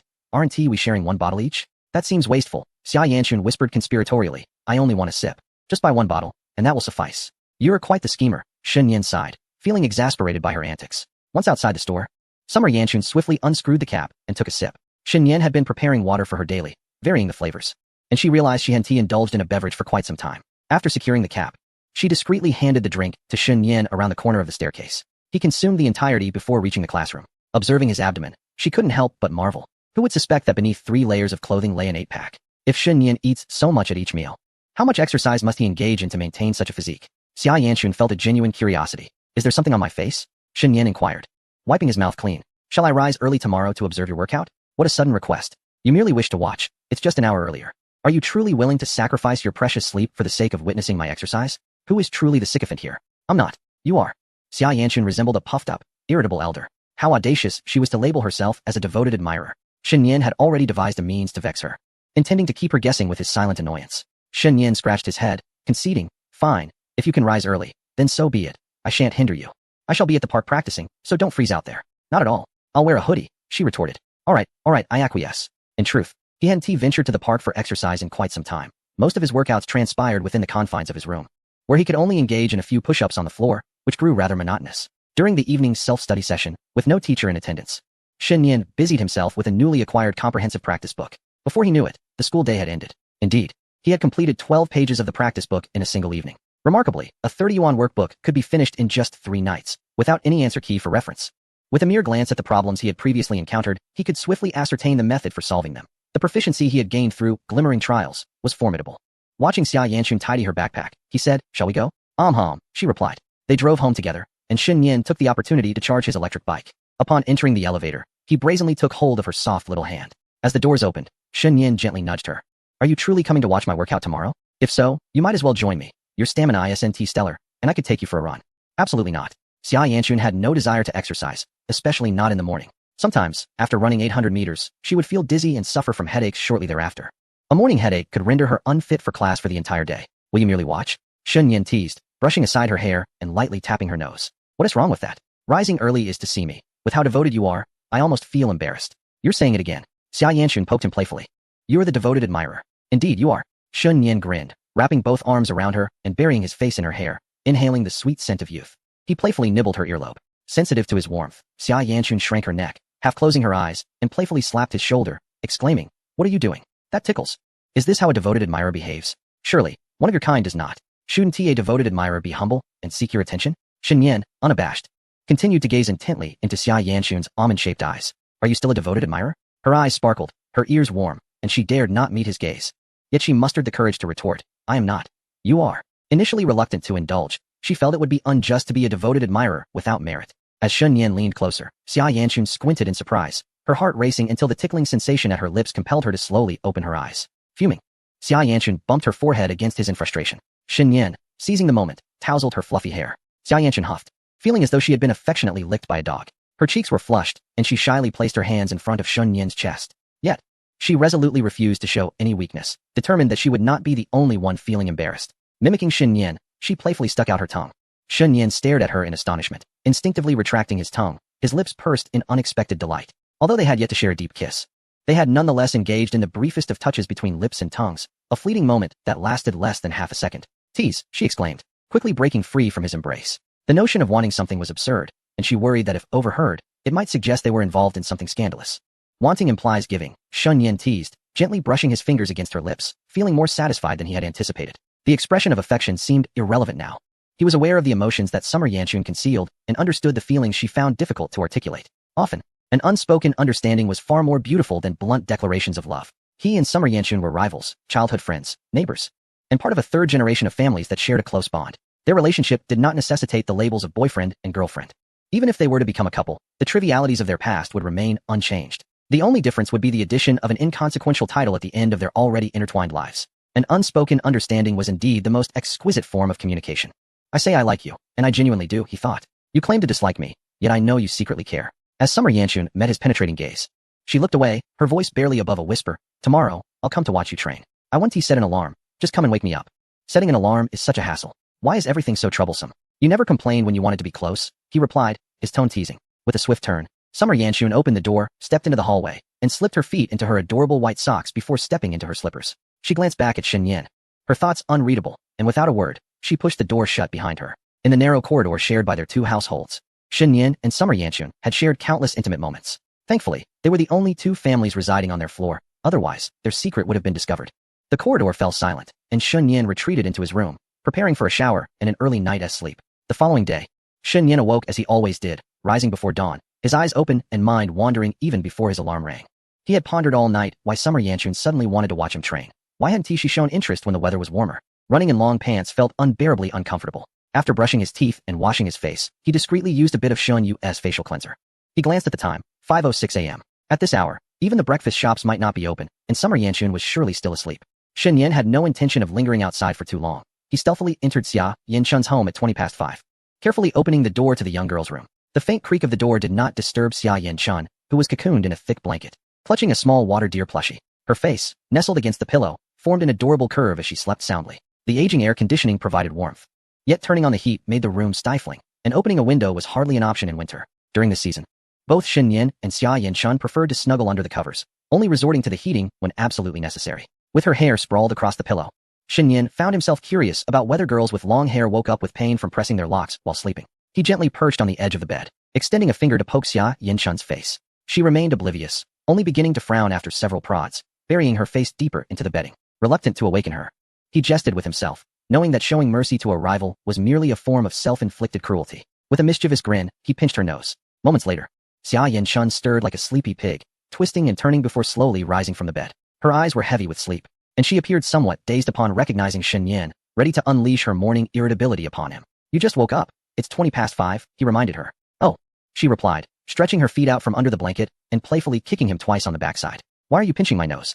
Can't you just wake me up directly? The thought of her still being in slumber while he was already up made her feel uneasy. I might just have to hit you later. All right, get up now. Brush your teeth, wash your face, and half an hour should suffice for practice. If you're still sleepy, just catch some extra sleep during morning reading. The teacher can't do anything about it.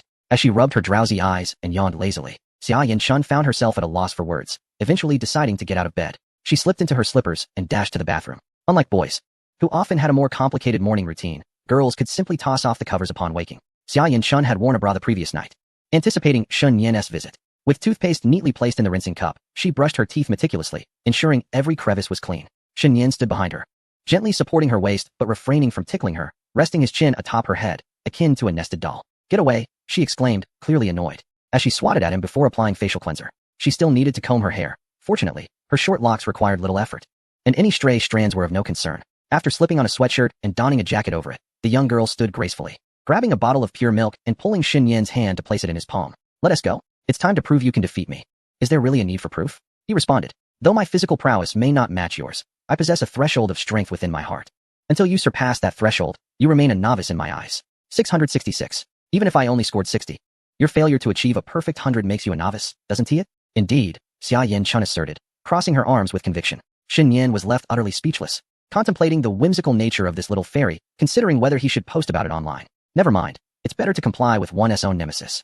As they descended into the neighborhood, Xia Yanchun pranced ahead, initially assuming they would drive. However, after rounding the parking shed and taking just a couple of steps, Shen Yin tugged at her hair. Why are you pulling my hair? Xia Yanchun lamented. Where are you headed? We aren't driving. Huh, you mean we're walking? What else? Shen Yin stroked his chin. It's just over a kilometer. I usually jog there. The round trip won't take long. A kilometer? Xia Yanchun felt as if the sky were falling. That is utterly exhausting. Chapter 216, Foolish. Let's south, just drive. The thought of running a kilometer to the park early in the morning, and then having to return, was truly daunting for her. Xia Yanchun disregarded Shen Yin and made her way to the parking shed, hopping onto his vehicle. You're so lazy that you need to drive even such a short distance. So what? He retorted. Do you want a punch for that? Shen Yin tossed her the keys from his pocket. If you're driving, then you take the wheel. I want tea. Fine, I'll drive. Shen Yin swiftly took his place in the back seat, his hand sliding from her shoulder to her waist. Xia Yanchun drove cautiously and at a leisurely pace, especially since she had a passenger. The dawn had yet to fully break, and at this hour, the only people around were early risers or those opening breakfast stalls. They hardly encountered anyone on the way. Let us grab breakfast on the way. We want to be back soon. We'll head straight to school. Huh. Aren't you coming back to shower? I'm not engaging in any strenuous exercise, so I want to break a sweat. Oh, I see. After purchasing soup, dumplings, and corn on the cob, they soon arrived at the park. It had been some time since Shen Yin visited either the fishing or exercise park, and he felt a wave of nostalgia wash over him. Observing the other early risers, he felt a sense of affection. He watched the elderly gentlemen exercising, the regular park patrons, and the aunties dancing in the square, all of which stirred fond memories. Oh, I thought you'd stop coming. It's been cold. I haven't felt inclined to come. What do young people have to fear from the cold? Back in my day, I chopped wood in 20 degrees below zero without a shirt. Sir, when has it ever been 20 degrees below zero in the south? Shen Yin felt a sense of embarrassment. That old man was still pretending. He'd better behave when no one offers him a seat on the bus in the future. You know nothing, the old man grumbled, stroking his beard. Noticing the girl beside Shen Yin, he curiously examined her and chuckled. Is this your girlfriend? She is my sister. Xia Yanchun corrected. I see. Leaning closer to Shen Yin, Xia Yanchun whispered. How do you know him? Are you related? I'm not sure. We just started chatting and it developed into this. Shen Yin rubbed his chin, realizing that he didn't even know the old man's name, let alone his surname. Yet, somehow, they had become familiar enough to share a few words whenever they met during their morning exercises. The old man was no paragon of propriety, but thankfully, neither was Shen Yin. They shared a certain camaraderie, often exchanging playful banter, which frequently left Shen Yin blushing with embarrassment. You two seem quite close. And yet you don't even ask each other's names? Boys are like this. I once encountered a teacher online who imparted a wealth of knowledge to me. We conversed extensively, yet in the end, I did not even know his name. What kind of teacher? He taught me how to download resources. Shen Yin sighed, declaring him truly a benefactor. Why do I find it somewhat incomprehensible? It is normal to be perplexed. This is the bond we boys share. Heroes do not question their origins or paths. Sometimes, a name holds little significance. Xia Yanchun rolled her eyes, unable to suppress her disdain. Realizing at once that it was likely nothing commendable. I have heard that boys even form small groups to share websites and resources, which is quite absurd. One report, and it's all over for them. The elder had already turned away, hands clasped behind his back, watching a dance performance in the square. Shen Yin removed his outer coat and draped it over Xia Yanchun's head, saying, "Hold this for me. I will warm up for a bit." Xia Yanchun folded his coat, hanging it on her arm, and seated herself on the nearest bench. As Shen Yin warmed up, she took the opportunity to enjoy her breakfast, nibbling delicately while her gaze followed Shen Yin as he ran. When he ventured far, she lowered her eyes to inspect her shoes, waiting patiently for him to return. The warm-up run did not take long. For Shen Yin, a few hundred meters sufficed, and in a mere 2 or 3 minutes, he returned. Just in time to find Xia Yanchun munching on a corn cob. A few remnants of corn clung to her lips, resembling a silly little deer. Her big eyes glistening as they gazed at him, silent and absorbed in her meal. Adorable. Shen Yin kept quiet, focusing on his own practice, completely disregarding Xia Yanchun's presence. Due to the low intensity of his workout, he had not broken a sweat. He had to go to school shortly, so it was best to manage perspiration, otherwise, he would not be able to cozy up to Yanchun at lunchtime, risking her disdain. After running for about 10 minutes, Shen Yin approached the exercise equipment, intending to complete 2 sets of pull-ups. Before he had managed several, Xia Yanchun approached, standing by with a cup of soy milk, observing him. "Do it. I'll count for you. Once you come, I lose all motivation." "TCH. Well, I want to watch then," Xia Yanchun replied, turning away to munch on a small soup dumpling. Hearing the sound of a jump behind her, she immediately turned back. Shen Yin had merely bounced in place, mimicking Xia Yanchun's earlier tone. "Oh, I want to watch any more." Xia Yanchun, flustered, stomped her foot and glared at him. Those who mimic others are often lacking in vitality, she exclaimed, exasperated. Feeling overwhelmed, she concluded that next month's menstrual cycle might very well be hastened by Shen Yin's antics. Fortunately, Shen Yin did not pursue her further, or she might have seized the opportunity to drive to school while he took his time walking. "Then you count for me, but don't miscount. Let us get started. I'm truly at my wit's end." Shen Yin leaped onto the highest bar, hanging from it, executing perfect pull-ups, one after another. 3, 4, 5, 18, 19, 20. It was impressive enough that he excelled at push-ups, but how could he also be so adept at pull-ups? Xia Yanchun, feeling her arm through her clothing, squeezed it gently. It felt soft, lacking even a hint of muscle. Physical education classes also included pull-ups. During his sophomore year, Shen Yin could manage 4 or 5. The first one aided by a leap. The subsequent attempts were quite strenuous. Now, he has truly become impressive, for Shen Yin has been consistently training. Meanwhile, I remain as feeble as ever, easily sent crashing into the wall by a single punch from him. Sigh, utterly exhausting. It's all your fault.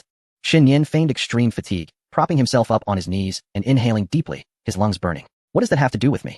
Your presence compels me to push myself further. I nearly exhausted myself. Why do you have to show off, caring about such trivial pride in front of me? You silly pig?" Xia Yanchun hurriedly draped his jacket over him, suggesting they skip practice due to fatigue and head to school early instead. "All right, I'll follow your lead. By the way, how many did I manage just now?" 34. That's quite impressive. Only just realizing? I knew long before.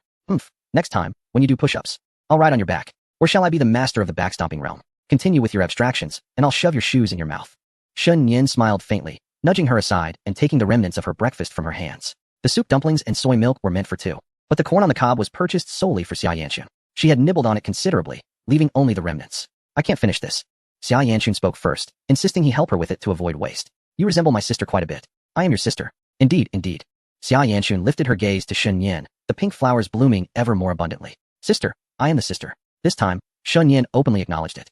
Without any threats or persuasion, he admitted to being the elder sister. Xia Yanchun's eyes sparkled with delight, her laughter infectious. "Humph, humph." Shen Yin gnawed on the leftover corn, and seeing her so joyful, he offered it to her. "Have a bite." Xia Yanchun took a small nibble, pouting. "I've already said you're finishing the rest. Why are you giving me more, you fool? But you've eaten some too. Then you're a fool as well." The sky was painted with the pale hues of dawn. Usually, I detest the 6 o'clock sky, yet occasionally, it would present itself in such azure beauty. Chapter 217. Thus, I am happy every day in early December. The weather was clear with thick clouds. The sun had been scarce, and winter had fully set in. The temperature hovered around 7 to 9 degrees, dipping to 5 at its coldest. At this temperature, even Shen Yin had to don 4 layers of clothing. With just 1 day remaining until the so-called coming-of-age ceremony, the school had erected a modest wooden arch on the playground. Good schools ensure their events are well prepared. Even the road outside the school was adorned with several activity signs and a cluster of colorful balloons. Although I was reluctant for my father to attend, if he truly wished to come, there was little I could do to dissuade him. After all, my mother had already attended the parent-teacher meeting, and someone had to supervise the family farm. The coming-of-age ceremony. Today is Saturday. During the week's assessment, Shen Yin only needed to attend 3 classes. As a seasoned adventurer, vanquishing low-level monsters is a breeze, isn't it? For an exam of this difficulty, he hardly felt inclined to write it. Aside from a couple of major questions requiring a second glance, he could answer the rest at a mere glance. Estimating his score would be perfect. The The final self-study session approached. Xia Yanchun returned from the office, clutching a stack of items. Everyone, please quiet down, she urged. Tomorrow marks the day of our coming-of-age ceremony. And the school is distributing 2 complimentary meal vouchers for the cafeteria. You may bring your parents along for a meal, and if any student's parents cannot attend, they may use the vouchers themselves. After her rapid-fire announcement, Xia Yanchun began distributing 2 vouchers to each student. When she reached Shen Yan, she emphatically placed the vouchers on his desk. Shen Yan, with his distinctively small eyes, pondered if he had erred in some way. However, he had been quite well-behaved lately.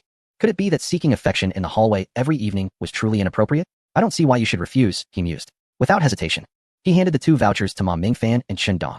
The cafeteria cuisine was rather unappetizing, and with his family visiting, he preferred to dine at a restaurant outside. His parents would likely be interested in the dining environment Xia Yanchun frequented, but his father would insist he spend money on something better. No money, no peace, he thought. Though even with money, he could still face reprimand. Shen Yan often solicited his mother for living expenses, managing to obtain a complete sum of 800. However, asking his father would incur a 50-coin service fee. The unspoken love from his father left him both touched and frightened. I am already so filial, he lamented. During the lunch break, several classmates gathered around Xia Yanchun to record their information for the coming-of-age ceremony, while Shen Yan, along with Chun Dong and Ma Mingfan, rushed off to the cafeteria to secure chicken legs. Ah, my benefactor, even the vouchers were bestowed upon me. Shen Yan grinned and asked, do you think I will someday become a father? The dignity of a man is paramount, yet Ma Mingfan, being merely an 18-year-old high school student, would surely become a fine father one day. By the way, you two, Chun Dong said while chewing his food, does anyone have money in WeChat? What is up? I'm out of funds in WeChat and want to exchange some cash with you. I'd rather avoid the hassle of exchanging at the convenience store tomorrow. Sure. How much do you need? I can send it to you when I have a moment. 800 for this month's living expenses. I've got that. I'll give it to you this afternoon. Shen Yan signaled an okay gesture. High school students often relied on cash. Meals and convenience store purchases were predominantly cash transactions. The cycle of exchanging cash for WeChat and vice versa was a rite of passage for students. And it was common to see several students exchanging money at off-campus convenience stores on weekends. After dinner, as Shen Yan entered the classroom, he noticed several girls leaving in small groups. Not spotting Xia Yanchun, he glanced back into the classroom and found her still seated, scribbling something in her notebook. Aren't you going to eat? Shen Yan casually inquired. I'm not hungry. I'll just snack on something later. Do you have any? Xia Yanchun chuckled softly. No? But you do in your backpack. So, you've got your eye on my snacks? Shen Yan pulled his backpack back. Did you ever consider that I might not share? What? You stingy thing. Then I'll just go buy my own snacks at the convenience store. Could you please bring me a bottle of Pepsi? Thank you. Are we so familiar? With hands and feet. You can go buy it yourself, Su Yinzhuang replied, raising her chin, refusing to acquiesce to him. Other boys often shower their girlfriends with gifts, take them out for lavish dinners, and provide emotional support, always catering to their needs. Yet, Shen Yan, in a rather unconventional manner, seems to absorb emotional value without spending a dime. Although we are not in a romantic relationship, does that absolve Shen Yan of any fault? No matter how one contemplates it, Shen Yan's issues are significant. Su Yinzhuang had already concocted a plan to sulk and make Shen Yan guess what was bothering her. If he failed to discern it, she would penalize him by making him buy her snacks. If he guessed correctly, she would still refuse to admit it. Not guessing. If you don't guess, you'll have to treat me to snacks. She had prepared a series of small tricks. All right, I'll give you the snacks, he relented. Observing her childish demeanor, Shen Yan produced several bags of snacks from his backpack, placing them all on Su Yinzhuang's desk. Potato chips, cat ears, spicy strips, konjac jelly, and purple rice bread, everything imaginable. Shen Yan was not easily manipulated. Su Yinzhuang could only suppress her little schemes, pouting slightly before finally speaking. Consider yourself fortunate. There's no choice. After all, we are the best in the world, so we enjoy snacks generously. Who says we are the best in the world? You do. Shen Yan tucked a strand of hair behind her ear, allowing it to rest delicately against her soft lobe. With her feet comfortably perched on the chair's footrest, Su Yinzhuang squinted her eyes, hiding the smile that danced in her gaze. She tore open a bag of tomato-flavored chips, disregarding whether her hands were clean. Pinching a piece and popping it into her mouth. The tangy sweetness lingered on her fingertips, and she glanced at the smiling figure beside her. We are definitely not the best in the world. What do you think the best in the world would be like? Su Yinzhuang pondered, placing her fingertip against her lips, ultimately deciding it would be during the happiest moments. Are you not happy now? I'm not. If you have someone annoying beside you, it's hard to feel joyful. Shen Yan leaned on the pile of books belonging to Li Shiyan, nodding in agreement. Indeed, but I have someone I like bothering me, so I am happy every day.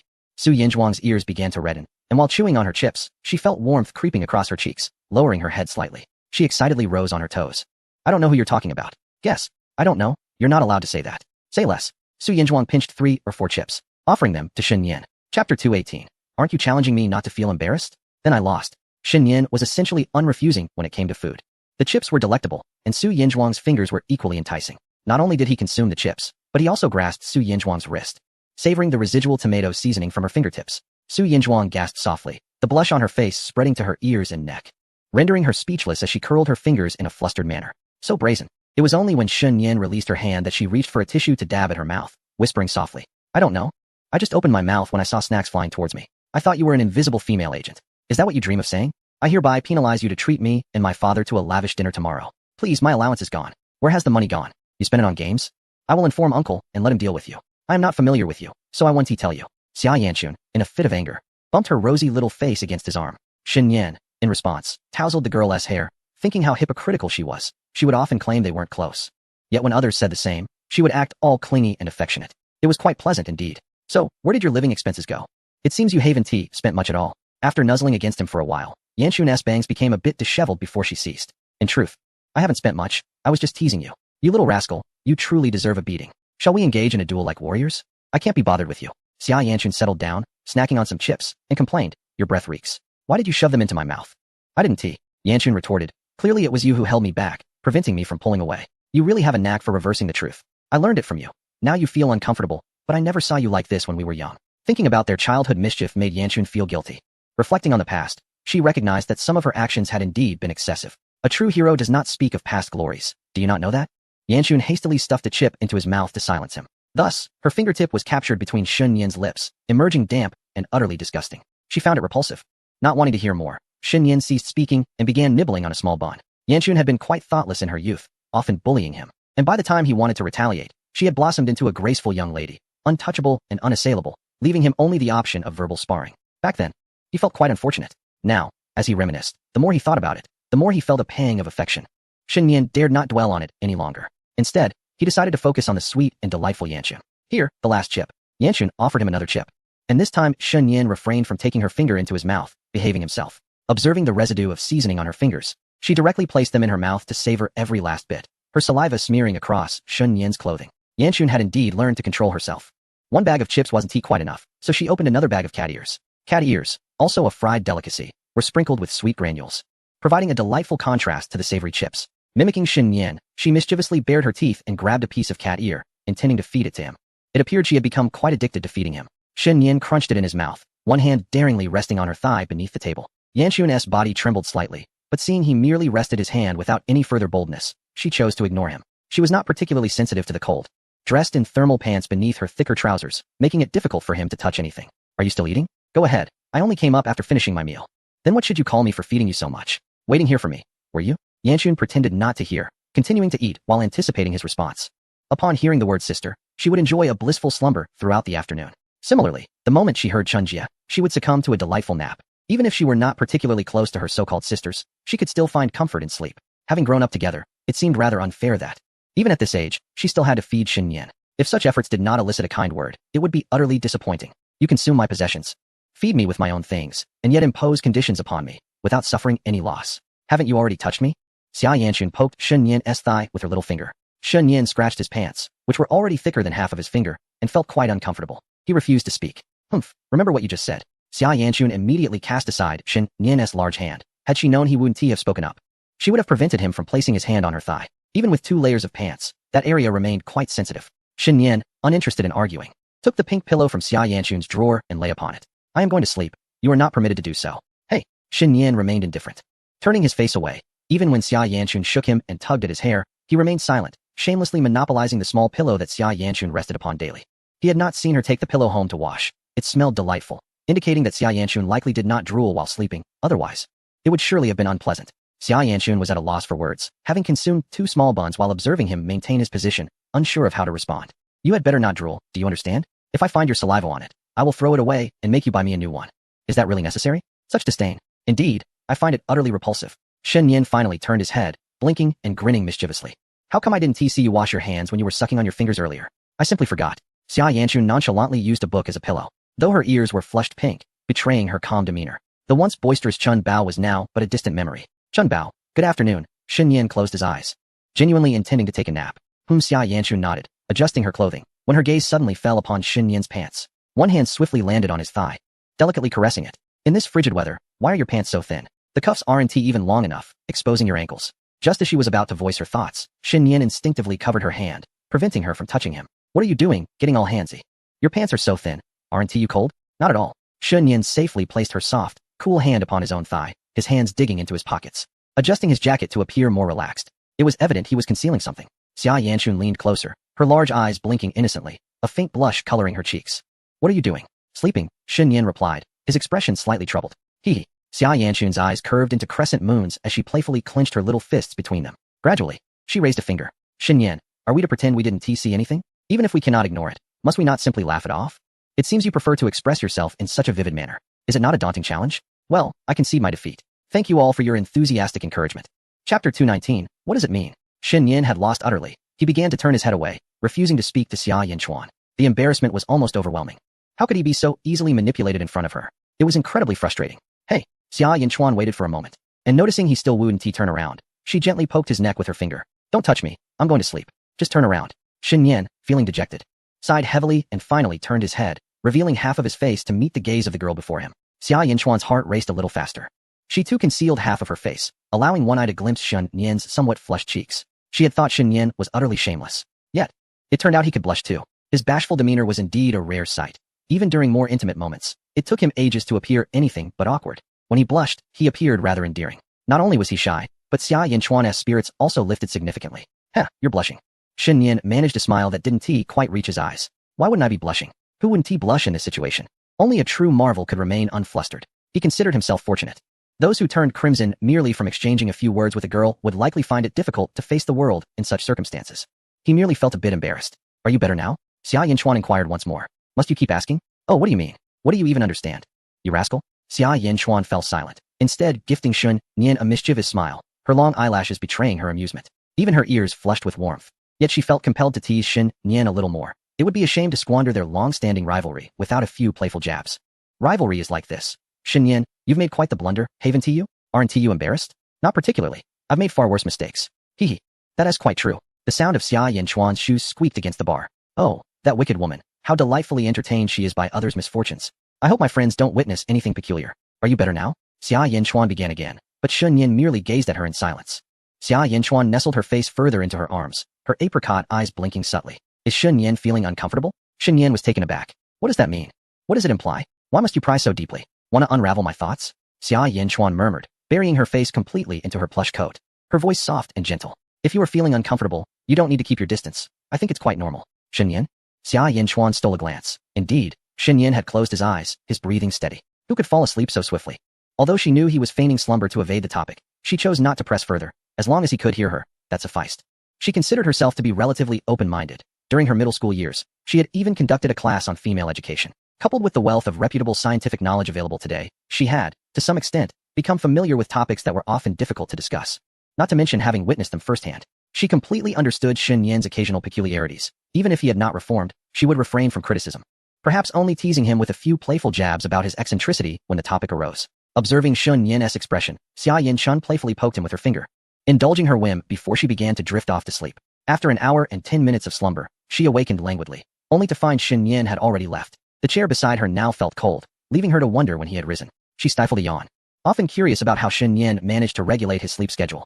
Without an alarm, she usually slept until the ringing of the bell, and would likely doze through the second class if not interrupted. His self-discipline was impressive, explaining how he managed to rise from the middle ranks to claim the second position in their grade. In truth, Xin Yan had always been exceptional. Prior to high school, he was already a top student, and scoring around 640 to 50 was merely a return to peak performance, while 700 marked a significant breakthrough. Wiping her face with a wet wipe, Xia Yanchun decided to visit the restroom. Upon opening the door, she spotted Xin Yan leaning against the corridor railing, enjoying the breeze. Upon hearing the door open, Xin Yan recognized it was Xia Yanchun and chose not to engage. Hey, what are you doing? She asked, sidling up beside him. Being harassed by Winter Girl, he quipped. How absurd. Can't you be serious? She retorted. Just enjoying the wind. What's the matter? Aren't you afraid of catching a cold? He glanced at her, adding, I thought you were going to hunt me down. You scared me into silence. Understanding his innuendo regarding their pre-sleep antics, Xia Yanchun smiled, strolling beside him with her hands behind her back. While the moment could have been brushed aside, Xin Yan chose to revisit it. Is it really that embarrassing? She tilted her head, inquiring. Don't you have any self-awareness? He pointed out. Next time I catch a glimpse of your neckline, I'll make sure to mention it, and you'll be mortified. Xia Yanchun immediately covered her collar, flustered. You're such a pervert. Not as much as you. He grinned, baring his teeth. Humph, she muttered, choosing not to engage further as she scampered off to the restroom. Upon her return, Xin Yan was nowhere to be seen in the corridor. During her absence, he had snatched a couple of wet wipes to wash his face and was now seated quietly, resting his chin on his hand, lost in thought. A portion of the curtain had been drawn aside, revealing a somewhat gray sky, with few clouds present, embodying an ambivalent desire to rain. Such weather was perfect for indulging in a lazy morning. Soft light fell upon Xin Yan's face, causing Xia Yanchun's heart to skip a beat. In that fleeting moment, She found him exceptionally handsome, reminiscent of the aloof, brooding school heartthrobs often depicted in young adult novels. However, the moment I consider that he is the kind of person who would react so intensely to a mere touch on the leg, the enchanting image of the school prince from this adolescent novel shatters almost entirely. The brooding school prince lacks substance, far inferior to a single hair of Shen Yin. Xia Yanchuan stands beside him, poised and graceful, silent, with her deep brown eyes reflecting Shun Nian's silhouette. A subtle fragrance wafts into Shun Nian's nostrils, causing him to click his tongue in confusion as he glances at Xia Yanchuan. What am I spacing out for? Is it possible that I simply have nothing to occupy my mind or desire, hence my days? Xia Yanchuan twirls a strand of her hair, awkwardly admitting. I suppose that's true. Come sit with me this afternoon. Shun Nian gestures to the chair beside him. No way, I borrowed a novel to read.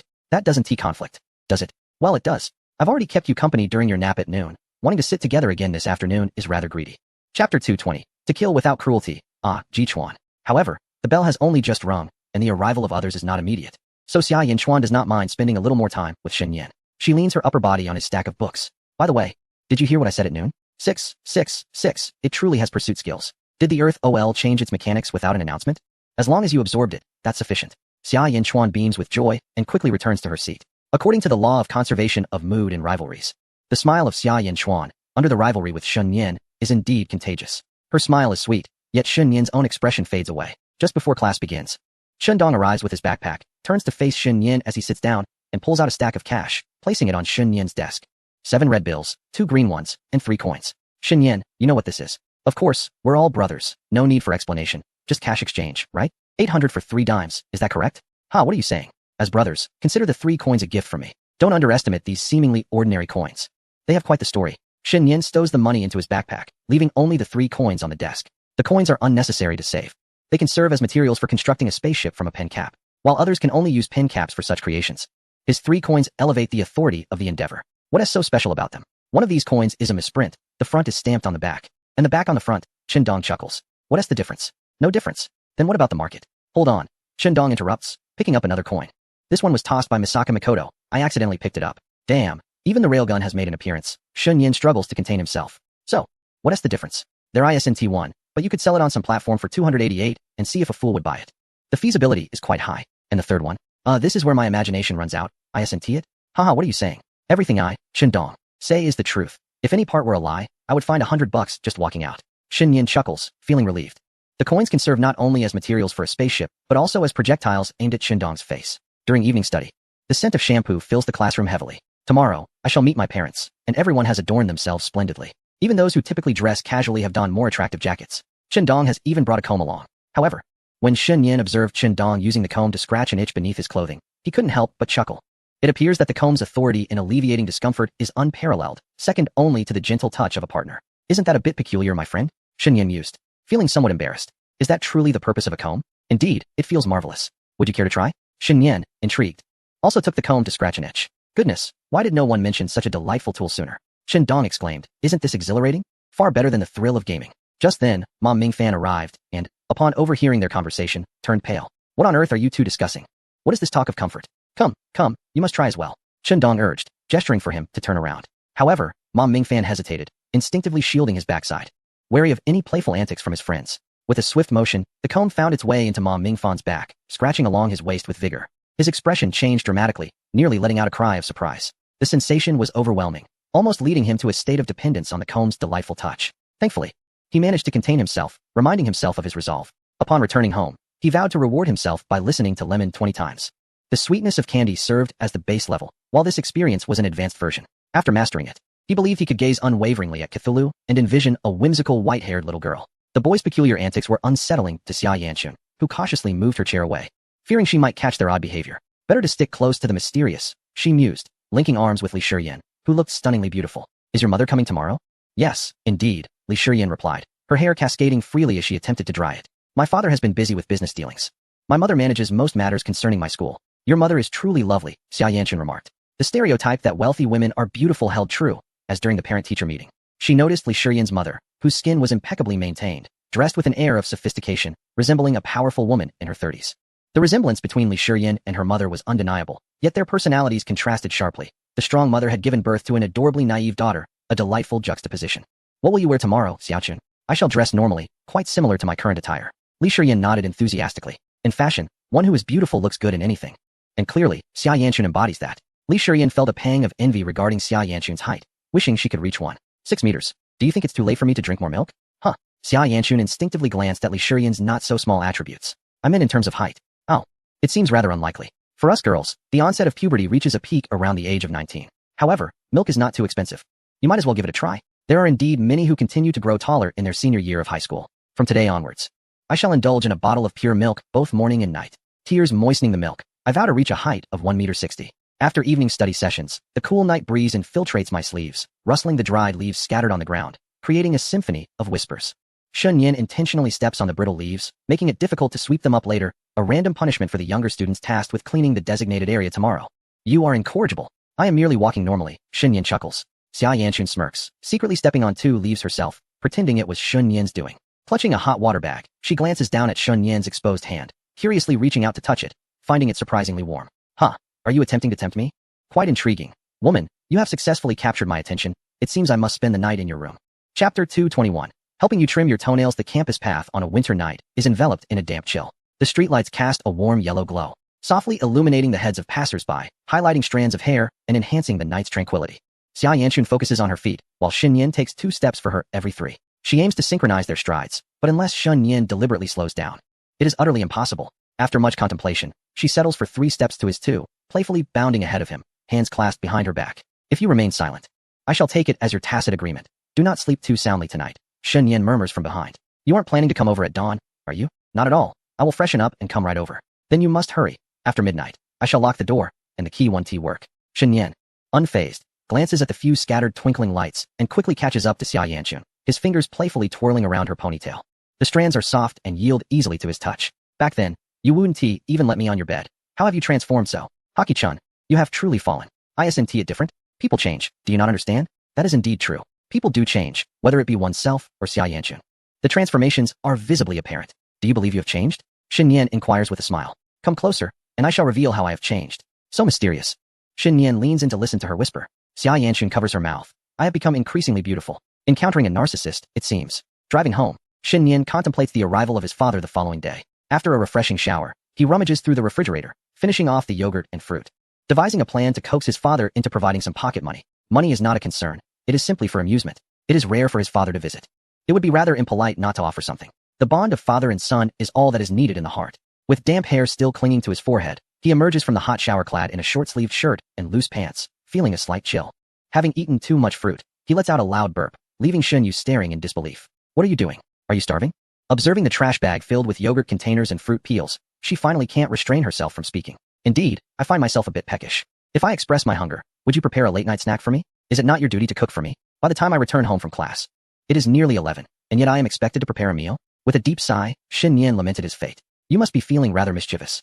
Do not assume that staying up late is permissible just because the adult ceremony is tomorrow. Off to bed with you. Who are you to chastise me? Shin Yan swiftly slipped into the hallway, seized the key to the apartment next door, and dashed out. While I am still young enough to endure sleepless nights, I must also endure them alongside you, dear apprentice. Heh, I have taken the key, so go on and lock the door while you sleep. What a troublesome fellow. Not even donning a jacket. Shin Yu yawned, feeling as though no variety show could compare. How she wished for a childhood sweetheart. Someone with whom she could casually visit in the middle of the night. Alas, at 25, she had yet to be pursued by any young man. Shin Yin arrived unannounced at Xia Yanchun's home, brazenly opening the door to discover her at the sink, clad only in her pajamas, rinsing her mouth. Without hesitation, Shin Yin swept past her, raiding the fridge for a bottle of pure milk and consuming it on the spot. Gulp. Xia Yanchun sputtered, rinsing her mouth, and began applying skincare products that transformed her into a ghostly figure. Once rinsed, her complexion appeared remarkably dewy. For young ladies, skincare is of utmost importance. They are often reluctant to even bask in the sun unless absolutely necessary. How much do these items cost? Shin Yin stood idly beside her, examining the array of skincare products, none of which he recognized. This bottle is 230. What? Is that highway robbery? One bottle lasts quite a while. And what about this small one? 200. Shin Yin was nearly brought to tears by the prices of these skincare products. If a thief were to break into Xia Yanchun's home and steal everything of value, they would soon realize that the skincare products at the sink were the most precious. However, recalling that some lipsticks could fetch thousands, he reassured himself that a few hundred wasn't so bad. Xia Yanchun's family was certainly well off and would not purchase anything too cheap. Skincare products in wealthy households likely cost over 1,000 for a single bottle. As for skincare, Shin Yan, with his culinary expertise, could indeed concoct nourishing and whitening dishes using beneficial ingredients, but he deemed it unnecessary. His sister's skin was in good condition, and he himself was not lacking. Xia Yanchun maintained a healthy diet and hardly consumed sugary drinks. Even without skincare, she looked splendid. The three of them hardly needed such products, especially Xia Yanchun, who already possessed a naturally fair complexion that, if further lightened, might resemble that of a ghost. Perhaps he could prepare something for his mother when he returned home, sparing her the need to buy face masks. What shall I prepare for breakfast tomorrow? Anything is fine. I am not picky. Really, anything at all. Shen Yan's eyes widened. Just refrain from any culinary disasters. If you waste ingredients, I shall expose you on social media. Could you possibly include my abs in the post? And if you happen to come across a wealthy beauty with measurements of 170 and 36D, please send her my contact information directly. What a character. Summer Yanchun could not help but roll her eyes at Shen Yan's antics, as if he were not present. Then with a swift motion, she turned off the lights and retreated to her room, closing the door behind her. Shen Yan entered the room, finding Xia Yanchun perched on the edge of the bed, meticulously trimming her toenails with a pair of clippers. Her nails had grown long and unsanitary. It was said that the bacteria residing under a fingernail could outnumber those found near a toilet. Regular nail care was undoubtedly beneficial. Some young men, however, would allow their pinky nails to grow long and yellowed, appearing quite unsightly, evoking the fear of fungal infections, something quite common in middle school, though thankfully absent in their high school, at least in class 11. As for trimming nails, it was akin to shearing flesh, a humorous notion indeed. Your question is even more amusing. What else would I trim if not my toenails? Shen Yan often teased her in such a manner, and being playfully provoked occasionally brought her a sense of delight. She adored the way Chunbao expressed her disdain, yet did not dismiss him. Shen Yan pulled out the chair opposite her and settled in, leaning forward with his chin resting on his palm, gazing at the girl's feet for a while. Xia Yanchun felt a bit bashful under his scrutiny as her toes curled slightly. What are you staring at? Could you be a bit more considerate? Your feet are rather small. They're not that small. Shiyan's are even smaller than mine. Yours are just disproportionately large. My shoe size is not particularly large compared to other boys, Shen Yan retorted, baring his teeth in a playful grin. How about I help you with those? Xia Yanchun paused, biting her lip. It was a peculiar thought. The idea of Shen Yan grasping her toes to trim her nails stirred an unexpected excitement within her. It wasn't he so much that she had feelings for him, but the act itself was enticing. Who wouldn't he appreciate someone else tending to their nails? She had already helped Shen Yan with his fingernails. Allowing him to assist her with her toenails didn't seem like such a big deal, did it? With a playful huff, Xia Yanchun handed the clippers to Shen Yan. Just don't cut too deep. Am I really that careless? He replied, gently cradling her foot in his palm. This wasn't the first time Xia Yanchun had experienced such a gesture from Shen Yan. When she had sprained her ankle, he had similarly supported her foot, applying medicine with tender care. In truth, her foot had been thoroughly examined by him long before, so this gentle support felt rather innocuous. Yet, the shyness remained unavoidable. Having someone else hold her foot felt somewhat embarrassing. Xia Yanchun's cheeks flushed softly, reminiscent of delicate petals adorned with a faint blush. Shen Yan squatted down, shifting his position to rest her foot on his thigh, meticulously trimming the remaining toenails with great care, ensuring they were cut short, yet not painfully so, smoothing any sharp edges. The corners of her big toe received extra attention, for neglecting this area could lead to ingrown toenails, a painful affliction. Shen Yan was always cautious when trimming his own toenails, and he certainly would not be negligent when it came to Xia Yanchun's. He could afford to be a bit more careless with his own body. But when it came to assisting Chunbao, he ensured every detail was attended to. Xia Yanchun hummed softly, relishing the moment. The contrast of Shen Yan, who once used to punch himself in the face, now kneeling before her like a devoted servant, left her unable to suppress a light chuckle. Who wouldn't he find such a sight amusing? Xia Yanchun's eyes sparkled with mischief as she gently tousled Shen Yan's still damp hair, seizing the opportunity to shape it into cat ears. Although her creation lacked resemblance and quickly unraveled, she was determined to fashion another set. Just as she intended to capture the moment on her phone, the hair fell into disarray once more. Don't mess around. Are you being careless? Shen Yan quipped, ruffling his hair to prevent her from taking an embarrassing photo that could haunt him later. So what? What if I do? She retorted. If you keep it up, I might just throw a couple of punches your way. Xia Yanchun remained undaunted. Despite the fact that Shen Yan could easily send her crashing into a wall with a single blow, she knew he would never dare strike her, especially since he intended to stay the night. She feigned ignorance, narrowing her eyes with a playful demeanor. Her freshly manicured foot rested lightly on Shen Yan's thigh, reminiscent of a kitten eating. With her mischievous spirit taking over, she decided to tease him instead of engaging in serious thought. Shen Yan sensed a shift in the atmosphere. Glancing at Xia Yanchun and immediately deducing her intentions, he placed her foot back into her slippers, returning to his task of trimming her nails. However, her foot soon found its way back onto his lap. I moved your foot because it has an unpleasant odor. You should change your slippers, he remarked, noting the synthetic scent that clung to her feet. At this, Xia Yanchun's face flushed crimson, overwhelmed by embarrassment and awkwardness. If it were true, she might have wanted to jump out of the window. Retrieving her foot, she discreetly rubbed the sole with her fingers, uncaring of her image, and sniffed to confirm there was no foul odor before exhaling slowly. Being accused of having smelly feet after resting her foot on someone was more terrifying than scoring only 120 in math. How dare you play tricks on me?